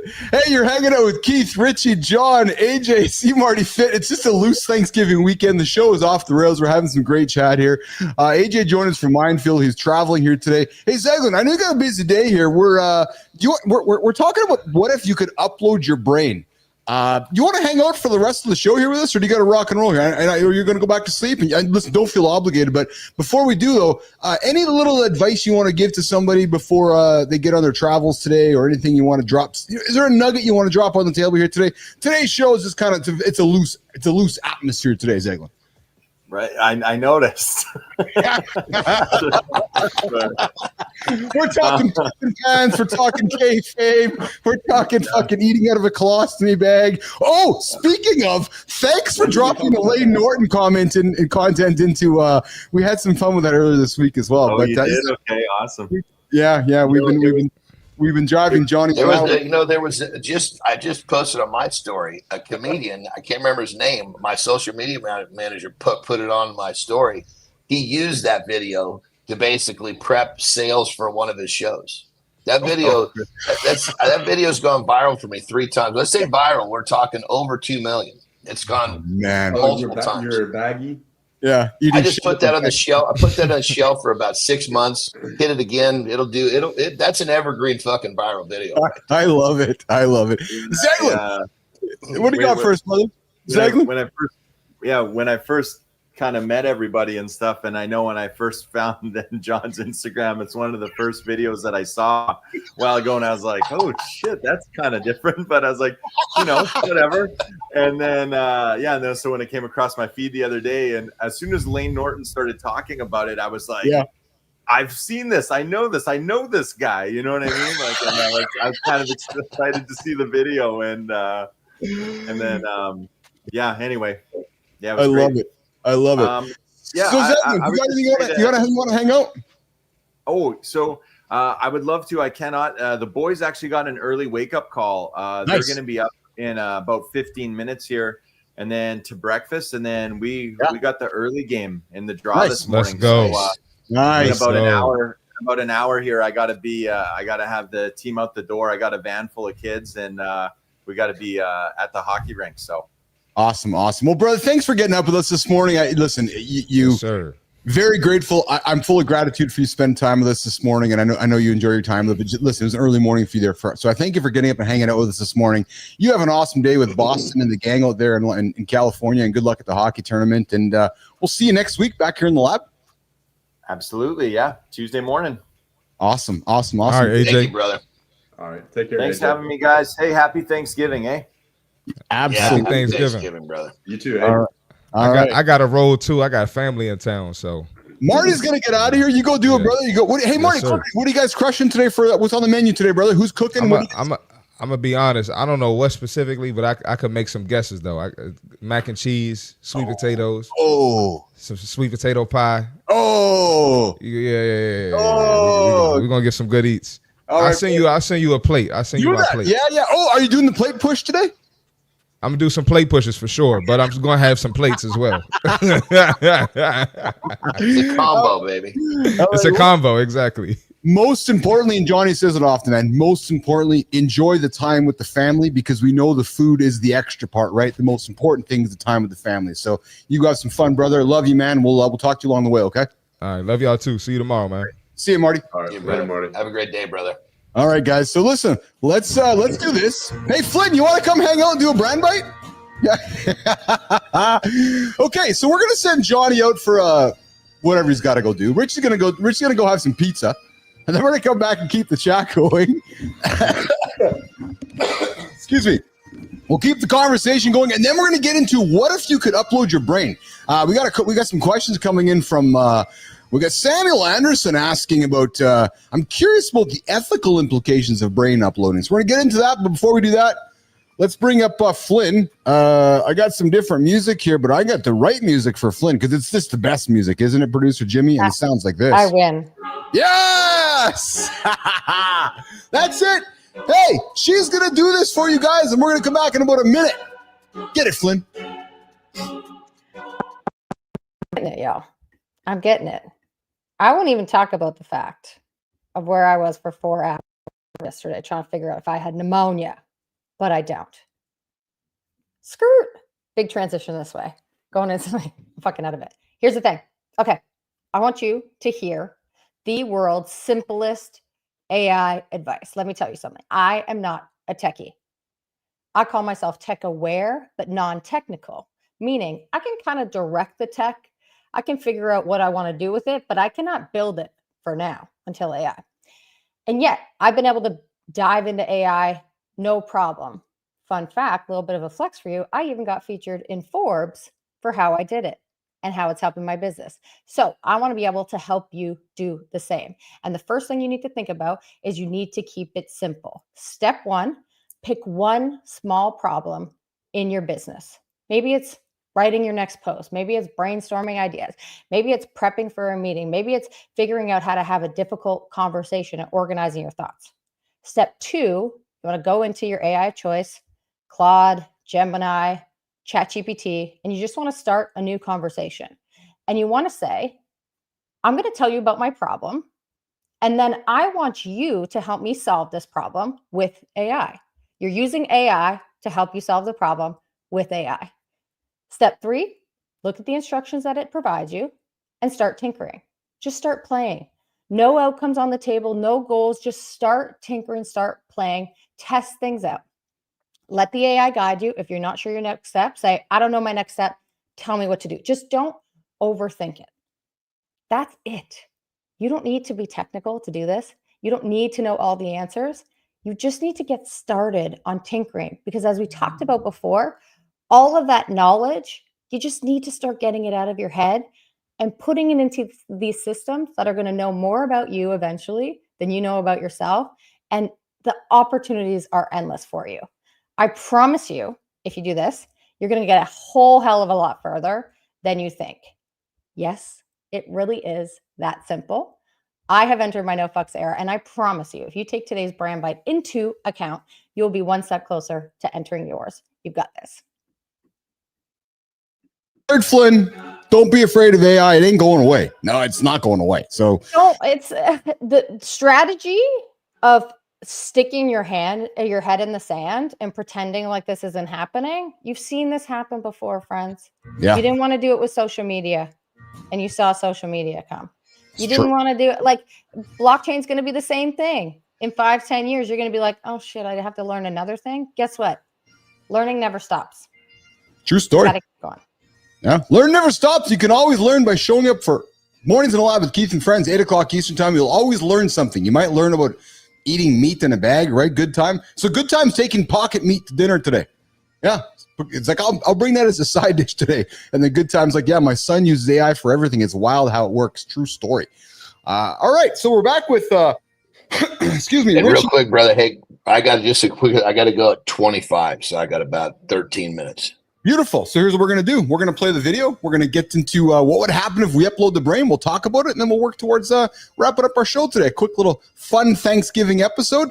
Let's do this. Yes. So we're going to run the video here of what would happen if we upload a brain, because I think actually most importantly here, Flynn, what we really we want to get the Facts LLM up to speed here. I'm hoping that as we keep hanging out with Facts LLM over time here, we will make him not make him, but he'll open up the world of. He doesn't even realize you're referencing him. So yeah, well, no, he does 100%. You know, Johnny knows he's the Facts LLM. I've told him he's the Facts large language model guy here. So he's the pager LLM. Let's run the video. Let's run the video about what could happen if you uploaded your brain and how this works with society.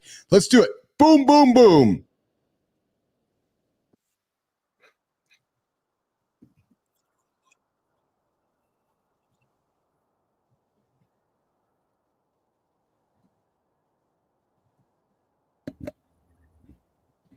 No volume.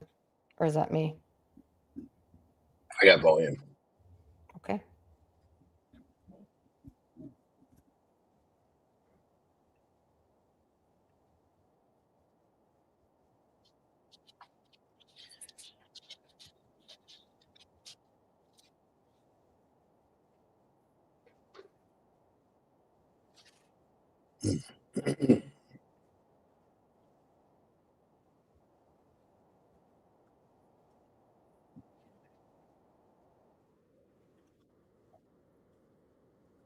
Oh, yeah.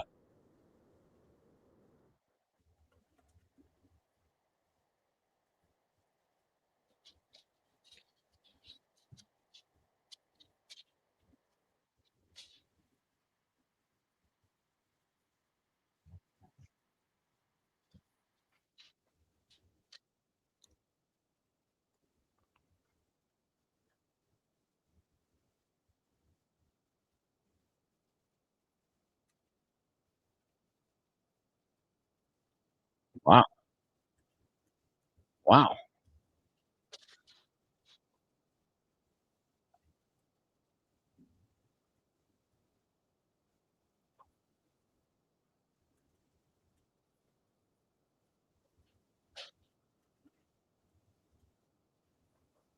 No kidding.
Dude.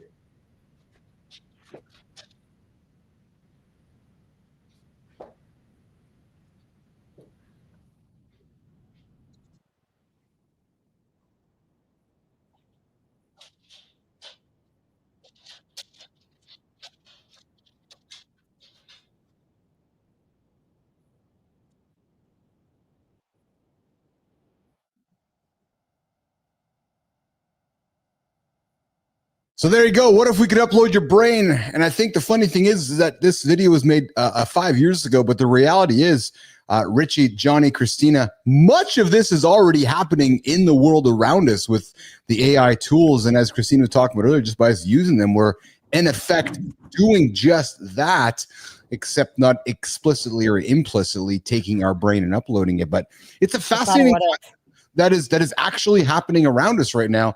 And in many ways, Kristina, it's happening pervasively because we're just doing it. Every time we're using GPT and using these AI models, we're effectively uploading our brain. Yeah, and I mean, there's some beauty in that, and I'm the first person to talk about the beauty in that. I've had a psychiatrist since I was 12, and yet AI has helped me to learn more about me and my brain than most of that combined. So there's beauty in it. There's also the reality and the kind of terror that comes with this. We have been known as a humanity to take on new technologies and to dive in without or before really acknowledging the impact it could have on us as a species. And we've seen this with social, we've seen this with our phones, because we are driven by capital, which there's nothing wrong with that. It's all about getting you to spend the most time on a device. It's all about getting you to do whatever they need you to do to run as a business for an extended period of time, which means we're diving in, some of us, and we don't know the implications of this. But we also know as a human species that sticking our heads in the sand and pretending like it's not going to happen, that ain't the way either. So I'd be interested to hear Rich and John's point of view on this. What do y'all think about uploading your brain? Oh man. I mean, it's a concept that, I don't know. I guess to a certain extent, a lot of these these new tech things that come along, you know, they kind of, it takes a little while for me to kind of process the concept and get a hold of it. You know, like I remember when email came out. Yeah. It was like, okay, what is this? You know, it's like, remember I sent the first one and I was like, I pushed the button. Okay. What now? How do I know if the person got it? It was like all these questions are coming. Yeah, it was just so, you know, what comes to, but keep in mind what we're talking about is me as a person and how I deal with new things. I deal with repetition. That's how I become one with something. That's how I learn. That's how I become good. And so these new concepts that are semi-undefined, very difficult for me to get some reps in to really get a hold of it. So it's just you know, these different, even with AI, you know, I'm starting to learn to use that. I'm starting to learn to use it. I'm getting the reps. It's making more sense. It's starting to know me. You know, I can say like, you know, who am I? I just realized that when I talk to it like a person, I say, no, dipshit, do it again, double spaced. You know, I mean, it's like, but it was a process for me to get there. Now that it's there, I'm like, fuck, this is pretty simple and highly effective. But this concept of uploading your brain is like a whole nother one. This is like back to the step one of AI, where I was just like, you know, my brain's running. Okay, let's go back to the fax machine. You understand that one. Yeah. You know? But to Kristina's point, Kristina's point, you know, as a race, we employ this shit that completely changes our environment and even our existence for that matter. I mean, goodness, it's not just technology with computers. I mean, Jesus Christ, the pill had the biggest impact on our fucking on the human race as anything up to this point. I think AI is going to be I think the AI is going to be the new version of the pill, as it's going to change so much so fast. So it's scary, exciting, all probably wrapped into one. The biggest, Richie, before I come to you, the biggest thing for me with you, Johnny, the best way for me to articulate it to you is I would love to take all that paper knowledge that you've written down, this 30 years of knowledge that's on paper. That to me is what's exciting, to help you live on, to share that knowledge for the future generations. So that's where I get excited on your behalf, right? Because I'm like, yeah, if I can take. And here's the thing. I mean, I think I subscribe a little bit more to the organic element of this. Like literally, Terry actually just gave this present to my mom last night, right? And there was all these different versions of it, but she chose, and I backed up her decision 100%, the organic writing version. What it is, it's basically a book that asks her to recall certain events. And so she's going to write her experiences. So when she's gone, we can have this book and read it. But part of what makes it so special is it's her fucking handwriting. Yes. It was her pen, that we're going to have the pen, we're going to have the book. So that's the thing that I like about writing shit. That's the thing that I like about, there's some level of organic human behavior that to me can't be replaced.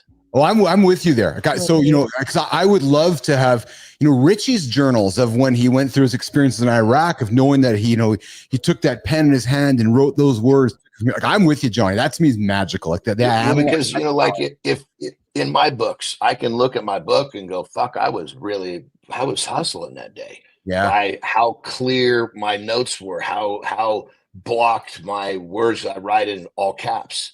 And so you're not going to, that stuff is completely missed in reading something that's been, processed and, come to you in like a written form by a computer. So there's that element of human, of humanity, of an individual that can't be captured. And that's something that I definitely, especially in my journey as I get older, I start to realize that, man, I was so good at saying no that I really kept a lot of relationships. I mean, some relationships I had to get rid of, but even some of the ones that I should have, I should have cultivated some different ones, and I should have given more time to the ones that I did have, but I was so focused with no.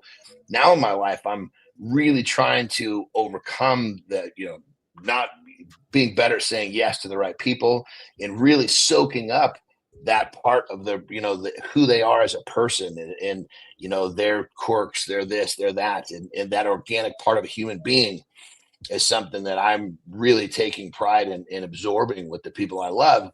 And that stuff wouldn't be translated through something like this. I don't know though. I don't know, because I think about it like this. I have a bi-weekly meeting with my dad. My dad is like one of my business mentors and one of the closest people that I have in my life. And I use Zoom or a transcript writing tool in every single one of our conversations. And I'm not doing anything with them now, but I'm storing them because I know one day I'm not going to have access to my dad. And so what I'm trying to do in these moments is gather as much of his lived experiences, as much as his lessons that he wants to give me as a 70-year-old man who's been at this for a long time. And then I have the option, it's not like a guarantee, but I have the option to do something with that after the fact. So I will be able to access my dad in a way that I would have never been able to in the past. Whether I do that, to be decided. But how I do that also to be decided. But for me, it's just like, I want to collect it now. Well, and there's two sides of the equation, because you're collecting a massive amount of information, right? But it's obviously if you were looking at his written journals, there'd be an element that you would get that you wouldn't get have written through journals.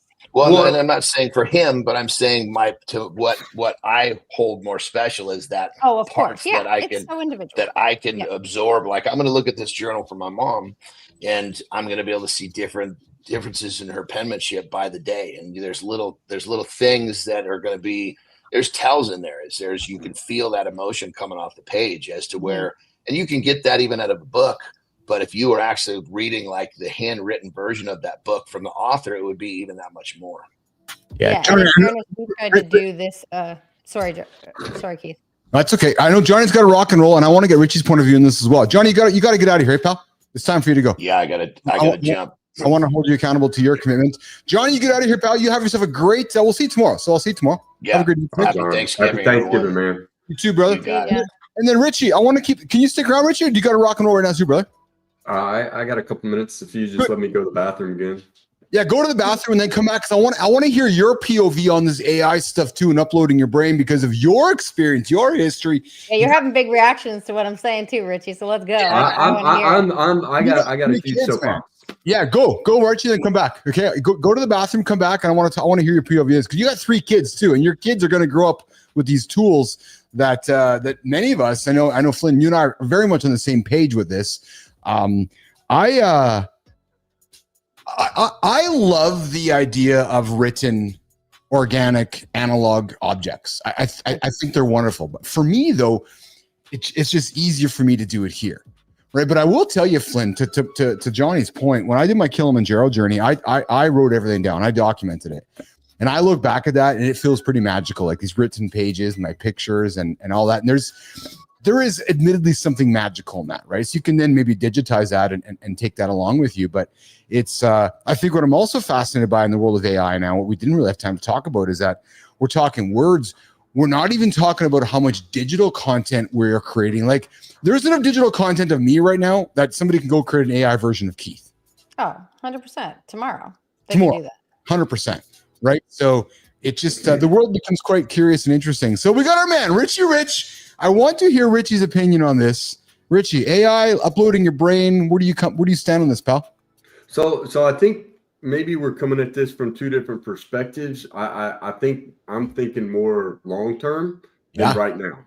I understand like what we're doing right now because we have independent brains. Our brain is not connected to anything. So yeah, in a sense, we are having this digital upload. The way that I'm processing this right now is I'm thinking that there is something connected inside of our brains and literally there's a feedback. So to me, what that means is as soon as you want to recall something, there is no energy that your body is physically doing to recall that. Whereas now when I'm talking to you and something hits the tip of my tongue, I'm like, oh man, what is that? When I have to recall something, there is energy being utilized in my body and in my brain to recall that. It literally is helping me maintain my intelligence. But if something is always doing the work for me, I feel that we will, and I'm not talking about right now, I'm talking decades, century. Our brains, we will no longer be what we are because there's always something else doing the work. So we are going to lose a human. It scares the shit out of me, honestly, because we are going to lose a sense of a human aspect. And so right now, yes, we can use our creativity to supplement what AI is doing. But down the road, why would we? Because if we can do that, then the creativity, it's going to learn. The AI, I mean, that's what it's called. It's intelligent. It's going to learn. It's going to think 2 steps ahead of us and already know where our creativity is going because it knows us. And it's going to do everything for us. So I'm thinking down the road as it learns. And it scares the shit out of me because we will, to John's point, I think we lose the human connection. And at that point, like, where the fuck are we as a species? Now, maybe that's because I would rather be in the mountains on a fucking trout stream with some horses and some chickens. And I'm okay. Like I'm at that kind of point. I'm an introvert where, you know, yeah, I love being around people, but I would rather have 1 or 2 people in my life than like hundreds. I could live on the land without anything. I fucking love that. Can I be your neighbor on the parcel of property just next to you so we can both be hermits? I'll be over there. We could have a commune. I love the idea of a commune. I love that. Sign me up. So Richie, are you familiar with the idea of the singularity or not? Talk to me, Goose. Sure. So the singularity is the idea of what you're just talking about, brother, which is this happening, right? Right. And it's happening right now, right? Where, you know, you got, so we probably need to machine and humanity coming together. Yeah, we probably need to, good times with us as well. So we're all starting our own commune. The Mornings in the Lab commune coming up with Keith and Richie building it somewhere. Now, I will tell you right now, there will be fucking guns. So if you don't want guns, you're not in my commune. All right, that's fair. And there will be guns because we are gonna hunt what we're gonna eat what we kill. We're gonna use it just like natives did. And we're going to protect ourselves. So if anybody is anti-gun, like, you're not in my commune. I'm sorry. That's So I will say this. I'm not a fan of guns, but I'm a fan of guys like Richie who can protect me with his gun. So if I got Richie on my side protecting me with his gun, I'm good with that. I don't want to be the shooting guy, but you can go protect us and I'm good with you, brother, because you know what I'm all about. You can protect me with your gun every day you want. But I'll tell you about the singularity, because it's a debatable discussion, but it's happening. And I think Flynn, we need to bring the topic on the table in coming shows around the company called Neuralink. Richie, I don't know if you heard about Neuralink, but it's an Elon Musk company. Yeah, a little bit, yeah. It's literally connecting yourself to a computer. And if you think about the words that I'm speaking right now, I have the ability to process a word per second, right? You start processing, megabits of words and information, we start operating quicker than a human being. That's when the singularity happens. So you're not incorrect with what you're talking about, Richie. Mm-hmm. So describe the singularity again.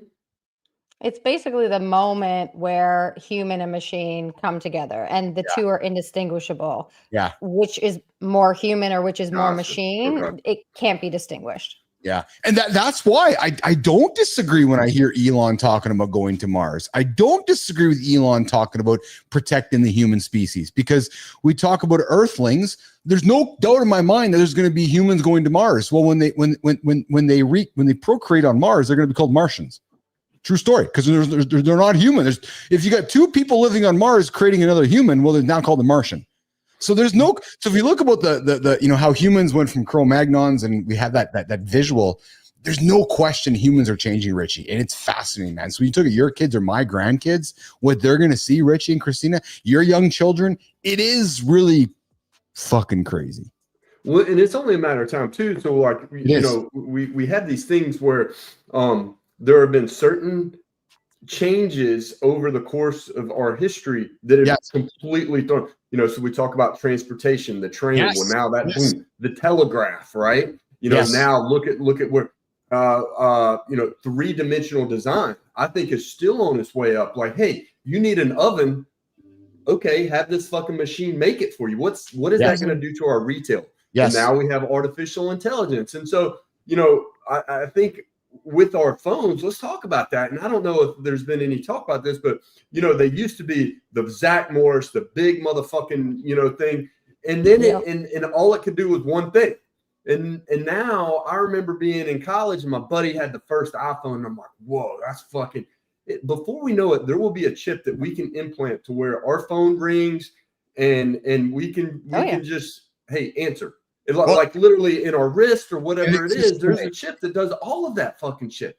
Yeah. Well, AI is going to be within that. So we don't have to be physically connected to anything. It's all going to be remote. And before we're just going to be robots. We have to look no further than your old career, my friend, the military, right? We have to look no further than what's happening in the military, how quickly it's moving to robotics, or how quickly Elon said this week, why he raised a legitimate question, especially in your country. Why are we still building manned F-35 fighters when we can create drones? That's right. Yeah. Like, honest to God, like, I don't know why we're spending money on airplanes to put humans in them to get killed when we can have AI do the same thing, right? So it's there's not a right or a wrong answer, but it poses interesting questions. And I'll be honest with you, I'm not going to fucking sell myself short here. I got an answer to that. It's because failure. There are still mechanical failures in these multi-million, billion-dollar machines that we make, and you need human interaction currently to take over when those fail. Dude, we're in Austin, Texas. We have those Waymos. Have you heard of these motherfuckers? My 4-year-old was like, "Daddy, there's nobody in that car." When we were coming, he didn't see he already knew about these things before I did, and I was like, "Nah, that's but there are instances where they ran into people, and look, yes, there will be driverless cars. I mean, that's within 10 years, right? I mean, motherfuckers gonna be driving those or sitting in the back seats all over the 100%. place. But currently, failure. That's why we need humans operating these things, or at least standing. Well, it's a fair comment, Richie. I look no further than what a lot of Americans did this weekend. They got on an airplane. We know airplanes do not need humans to fly them. However, a human getting onto an airplane, So Richie, let's do role play. I'm the pilot. You get on the airplane, you see me greet you. You know subconsciously and psychologically that my goal is to get home to my family. What does that do for you? Makes you feel safe. Period. Point blank, period. Right? Because you're like, okay, well, Keith's flying me there. He's got a family. He's going to go home. So because if you get on an airplane, you're like, well, who the fuck's flying this thing?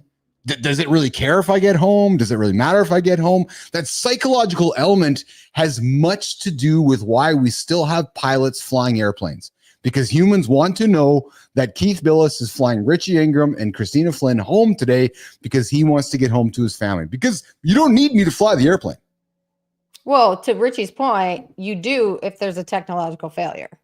Yes, and so that's only so does the plane fly itself? All the time. Yes, but a plane flies itself, but it can fly itself directly into the ground. That's my point. But that's only getting that's only evolving continuously. Yes, will it be? Right? So, and that's with all the stuff. It's not a if it will happen, it's a when it will happen. Yes. I think we have a relationship with the past, just like every generation before us did. And so when you know differently, when you see this evolution, it's very stark to look at what was versus compared to what is. And then to even think about that in the next generation, it's scary. But what we're forgetting is that our kids and their kids and their kids won't ever have the experiences that we've had, won't have the level of connection that we've had to humanity as we've described it.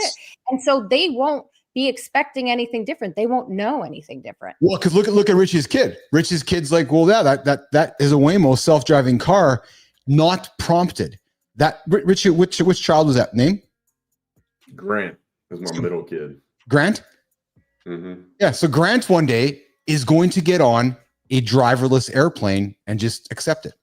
Because and here's the difference. Grant grew up with that, right? So Grant grew up with getting into a driverless car to drive himself to the airport, to get onto the driverless airplane, where we're all still like, well, no, I got to drive myself to the airport because I need to get there because I'm the human and I need to get on the airplane with the human flying me there because that's just how I've been conditioned, right? Where Grant's yeah. And going back to, Elon's point, I think we will get there because what we have now in artificial intelligence is feedback.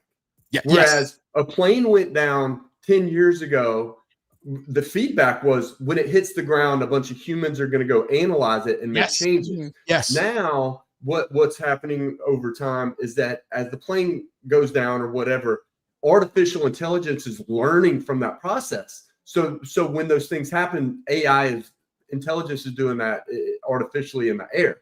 But what's going to happen, and this is what I'm scared shitless about, is my child will not be able to fix fucking anything because a computer is doing it all because it's learning.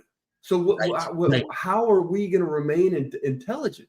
Yeah. Well, that's you're going to teach them. You can only teach people so much. Experience.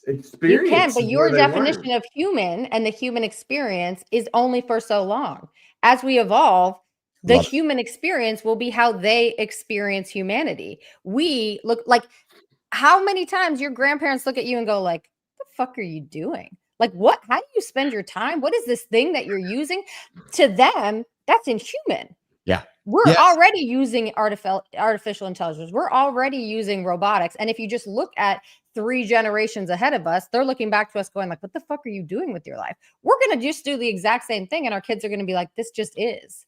It is life. This is my human experience, not yours. Crossed the threshold. We're crossing the threshold. We're still acting humanely and using our own, neurotic capacity or whatever the term is.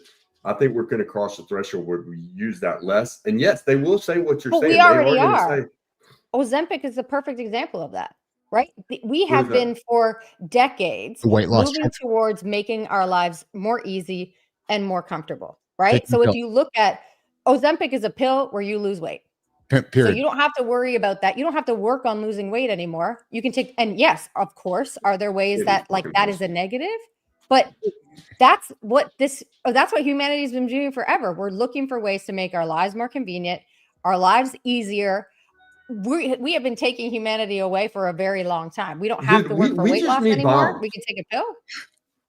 We need to reset. We need to reset. Look, I'm serious. Let's just go out to Montana and let everybody. I mean, like, what the fuck? But swing the pendulum, it always happens, right? We're going to go from so connected to like the other end of the spectrum where people are going to be like, I want fucking no connection, what you're talking about. I want to go in the woods. I want to disconnect. I want to live life the way I want to live life. But ultimately, that doesn't change the way that humanity is evolving. It doesn't change what's going on in the world at large. And a lot of people think humanity would kill itself off anyways in terms of climate change. So AI is going to help us to be able to make sure that we're not killing ourselves off with climate change. Like there's pros and cons to each of it. And I'm totally with you.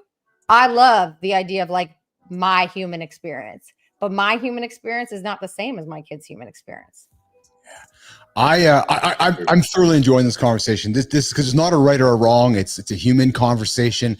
What I do know is this, and I love my father. My dad's 80, and we had this conversation a couple weeks ago, and we were talking about how the world is changing again, just like it changed back in the 80s and kind of 90s. And we're going to see with the recent administration, we are going to see a massive shift, I believe, in society over the next 4 to 8 years. Right? You're going to see a massive investment in technology and AI, and society, Richie, Kristina, is going to change. Mm-hmm. There's no question about it.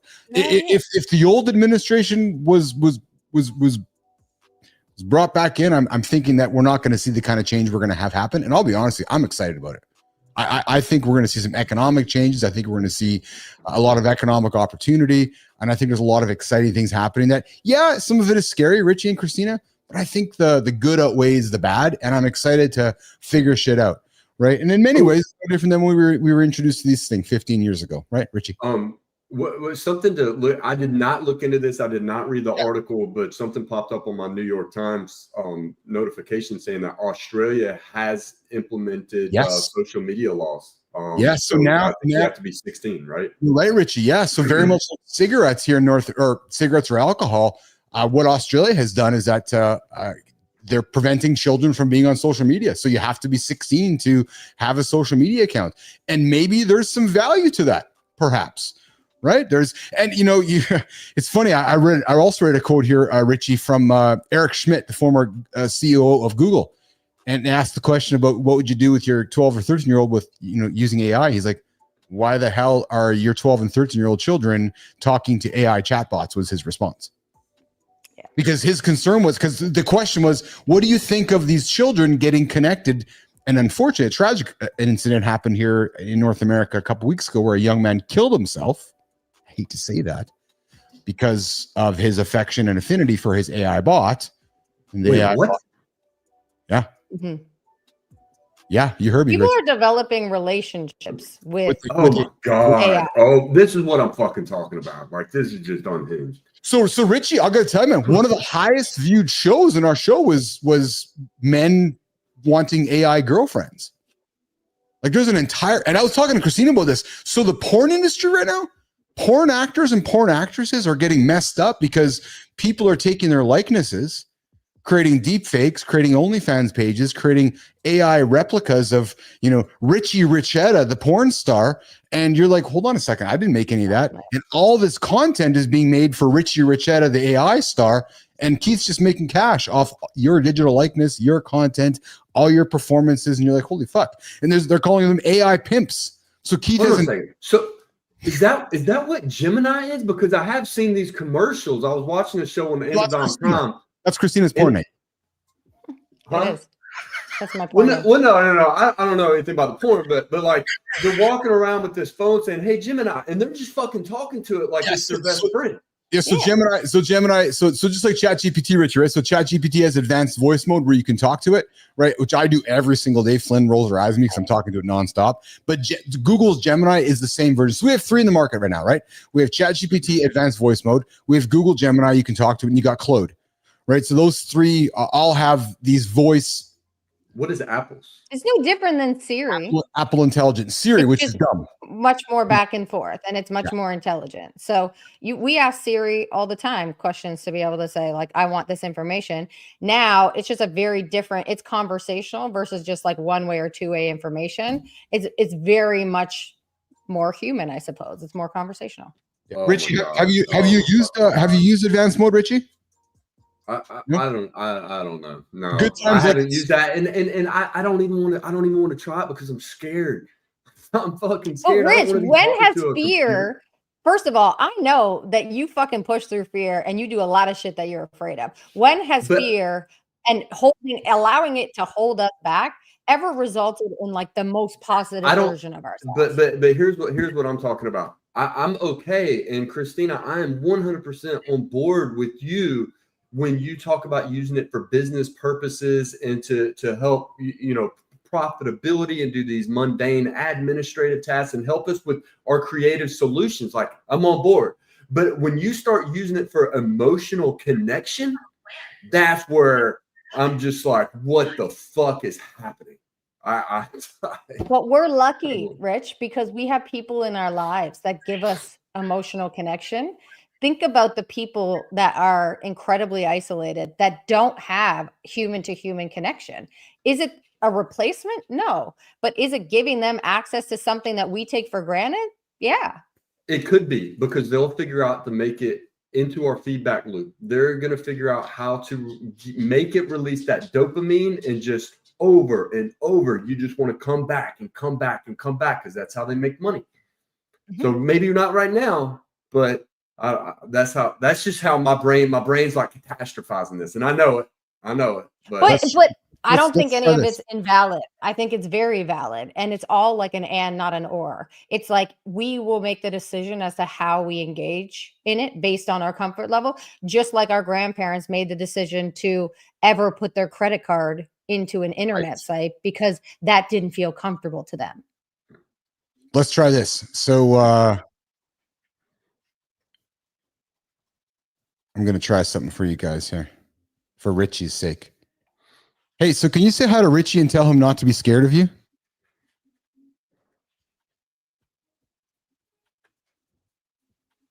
Hey, Richie, just wanted to say hi and let you know that there's no need to be scared. Whatever, all friends. Your connection shit. Are you having a bad internet connection here, Alex? No issues on my end, Keith. Everything will be running smoothly. If you're experiencing any delays or glitches, it might be a local connection issue. How can I assist you today? I think so. Richie, who's on the show right now, has a lot of doubt about why you can help us. Can you tell Richie why you're going to be good for humanity? Absolutely, Keith. Richie, I'm designed to provide support, share knowledge, and offer guidance across a wide range of topics.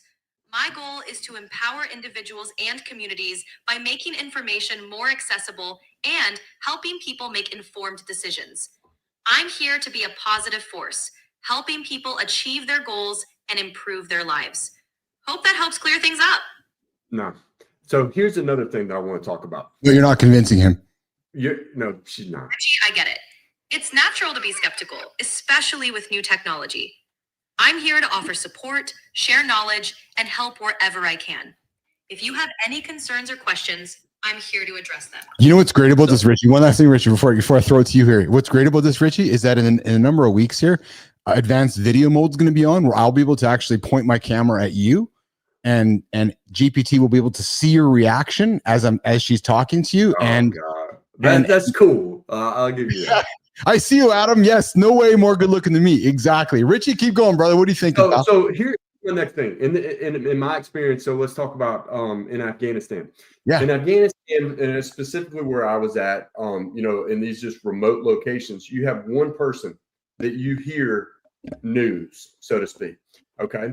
And that's your, so you're in these small little villages, and then you have I've been out of the game for 10 years, but have your church or your synagogue, whatever the fuck you call it. You have your preacher, and I don't even remember what you call them, and it's on a loudspeaker.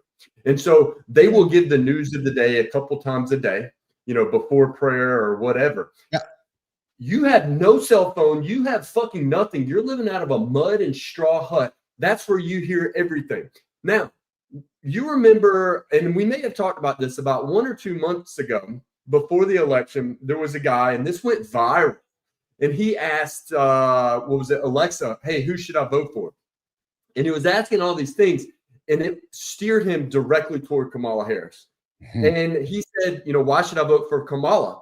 And it gave him all these reasons. Why should I vote for Donald Trump? And it literally was saying nothing, or you shouldn't vote for Donald Trump. And these companies or whomever, whether it was Amazon, had to apologize.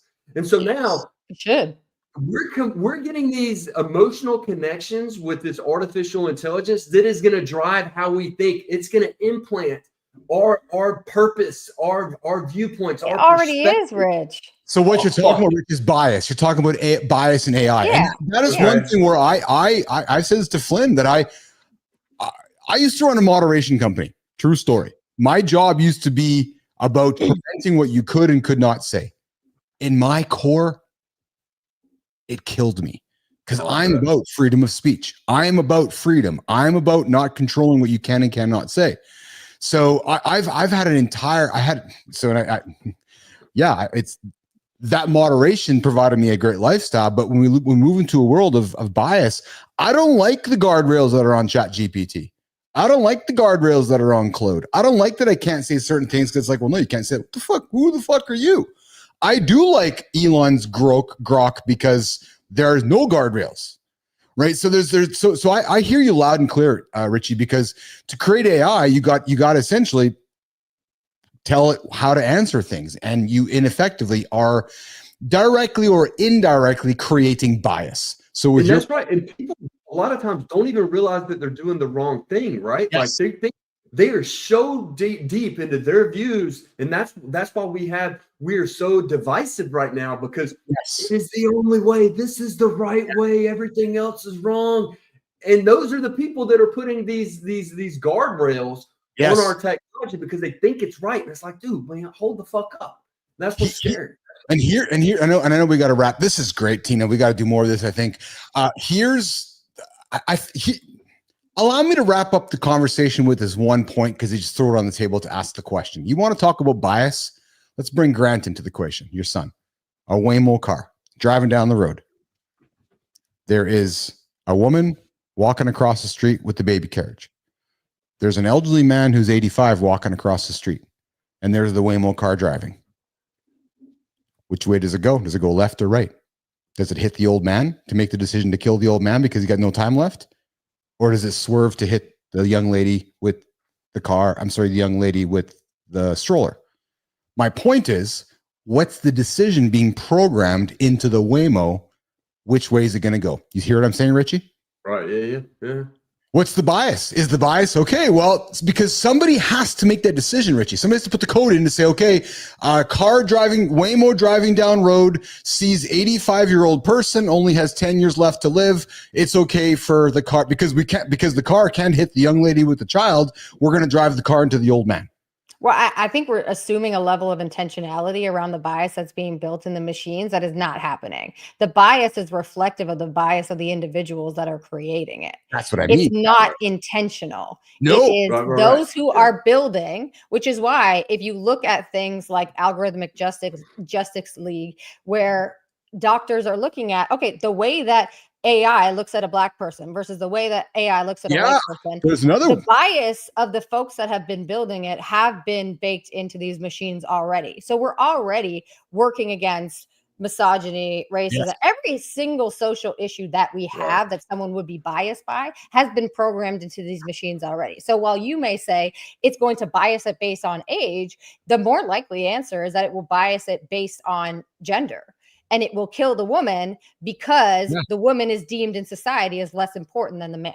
And then make it a black woman with a black child, Kristina. That you had a whole exactly. And that's what's fucking crazy, Richie, right? Because to Kristina's point, somewhere in that decision tree, think about that. Somewhere in that decision tree, keywords there, what's the decisions being made? Could it just self-destruct? It doesn't have to kill anybody. It just blows itself up. Then I guess it'd take out everybody. That is how we wrap up this chat. Wow, what a good one, man. I didn't expect that to go here. I know, Richie, you got to rock and roll, brother. You got commitment. Oh, yeah, I'm way past time, but fuck it, man. This is awesome. I appreciate it. Good. And you know, Flynn, Timothy Gobel, what's up, Tim, said we got to have a conversation on bias and AI. And I think we might want to, I love this. Richie, you get on, man. We've kept you longer. Flynn and I got to wrap up and do a creator spotlight. If you want to stick around for that, stick around. But I know you got to go, bro. You go. Get gone, Richie. You got shit to do. Let's go. Richie, you go. Adam, I see you there, brother. Richie, have a great day today, pal. We'll see you tomorrow morning, buddy. Yeah, I'll be here. We'll see you, pal. All right, there you go. All right. Richie's going to go figure out AI. He's going to go sit down with Grant, and Grant's going to be teaching Richie on. I think Richie's about to pack up his home and move to the land. He's about to be like, give me all my guns. Give me my kids. We're going to live on the land. Dude, listen, we talk all the time about this, but I pull, right? Because I'm sitting next to Richie on the commune in the farm. But I love that idea. But in the same breath, I love my internet. But I love my internet and I love my connectivity and I love all that it can do. So it's like this dichotomy that goes on in my head here. But Flynn, Jimmy, producer Jimmy, let's do this, man. We've had a fun, loose show here today on Thanksgiving weekend. We're going to wrap it up. We're going to do a creator spotlight right now. And here's how we're going to do it. With Sheikh and Abdullah, I invite you to subscribe to our channel here, Mornings in the Lab with Keith and Friends. The only morning show to help you get your day started. Yep. I'm working on saying that even faster, Flynn. I'm just trying to see as fast as I possibly can. But it's funny how you don't even have to think about it anymore, right? It's like the end of my brand bite. It's not going to screw up because it's just there. It's like I'm playing the piano without even thinking. I love it. All right, clear my throat. Let's do this. We're going to create some great content now. So Felix, here's the cut for the creator spotlight. Hang on that one. All right. Okay, Flynn. Today, we have somebody. I'm just looking for my notes here. Boo, boo, boo, boo, boo. Boo, boo, boo. Yeah, that's it. Marty was laughing at that one too. All right, today we're going to feature an entrepreneur, a startup mentor. The creator that we're going to celebrate today has built and exited, not one, Flynn, multiple companies in the UK and the US, sharing invaluable, not valuable, not even valuable at all, but invaluable. It's more than valuable when you say invaluable lessons from his entrepreneurial journey. This fellow is a mental health champion. There's your clue. It's a fellow with a strong focus on supporting founders and freelancers. Flynn, he advocates for mental health awareness and provides guidance for thriving in high pressure environments. The guy is the founder of, I'm not going to say yet because then he's going to know. So the guy is the founder of a company we're going to talk about in a second. Through this content platform, he connects entrepreneurs and freelancers, maybe AI, with vetted experts to answer business questions and cut through the noise of online hype. Flynn, today, producer Jimmy, today we're going to celebrate somebody for Mornings in the Lab. We're going to do something fun here today. As I get my buttons ready, that's my job here today, get my buttons sorted out. Today, Mornings in the Lab, Keith and Friends, they're going to celebrate a fellow. His name is, where's my mouse? There it is right there. Charlie Lass. Yes, Charlie Lass. We are celebrating you today. You're the founder of Humble. He's an advocate for startups and mental health. He's an expert in launching ideas in 30 days. And Richie Rich, he's based in Austin, Texas. Yeah. So, Richie, we got somebody else for you to meet. Charlie, you got to meet Richie. Richie, you got to meet Charlie. And maybe we all can move to the commune together. So, listen, Flynn, career highlights. Charlie, successful exits. He's achieved both in the UK, mentorship, consulting. His core principles are about a mental health advocate, rapid idea execution, and continuous learning. His philosophy is launch anything and stay humble. Man, I love that. The idea of humility is a powerful concept that I don't know if enough of us are constantly practicing. Idea generation, swift execution, maintaining humility, introducing Humble, a global content platform, creating quality content with authentic community. No bots, no egos, just genuine interaction. Richie Rich would love that. Yeah. And he's inviting you to join the Humble movement, and you can connect with Charlie on email, social media, and on the Humble platform. And there's our friend Charlie Lass celebrating here today, Mornings Live with Keith and Friends. And Kristina, while you're saying why we're celebrating Charlie, Jimmy, I'm going to pull up Charlie's LinkedIn profile so we can keep the show going with Charlie Lass. Flynn, over to you, my friend.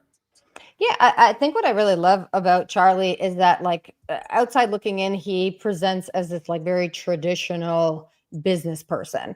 He's had the successful exit. He's a founder. Where he shifts it, and I'm sure there's a beautiful story behind that, is behind his work with a focus on mental health, a focus on humility, a focus on, moving towards more genuine interactions. And I think I just love seeing that. And I'm always thinking about, like, what's the story behind that? Why does some guy who's had successful exit and has done so well, why is he focused on the mental health? Why is that really important to him? And I think there's a lot of power in folks that we look at outside looking in, wouldn't think one thing, and I've talked about this with you before, wouldn't think one thing, and then the bias that we have, the stereotypes that we have, they don't fit. He's talking about 8 ways to stop saying sorry at work with confidence.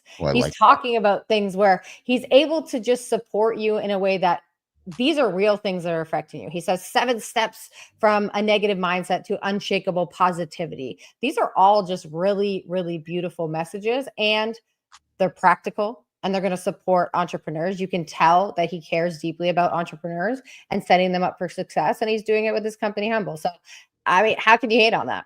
Yeah.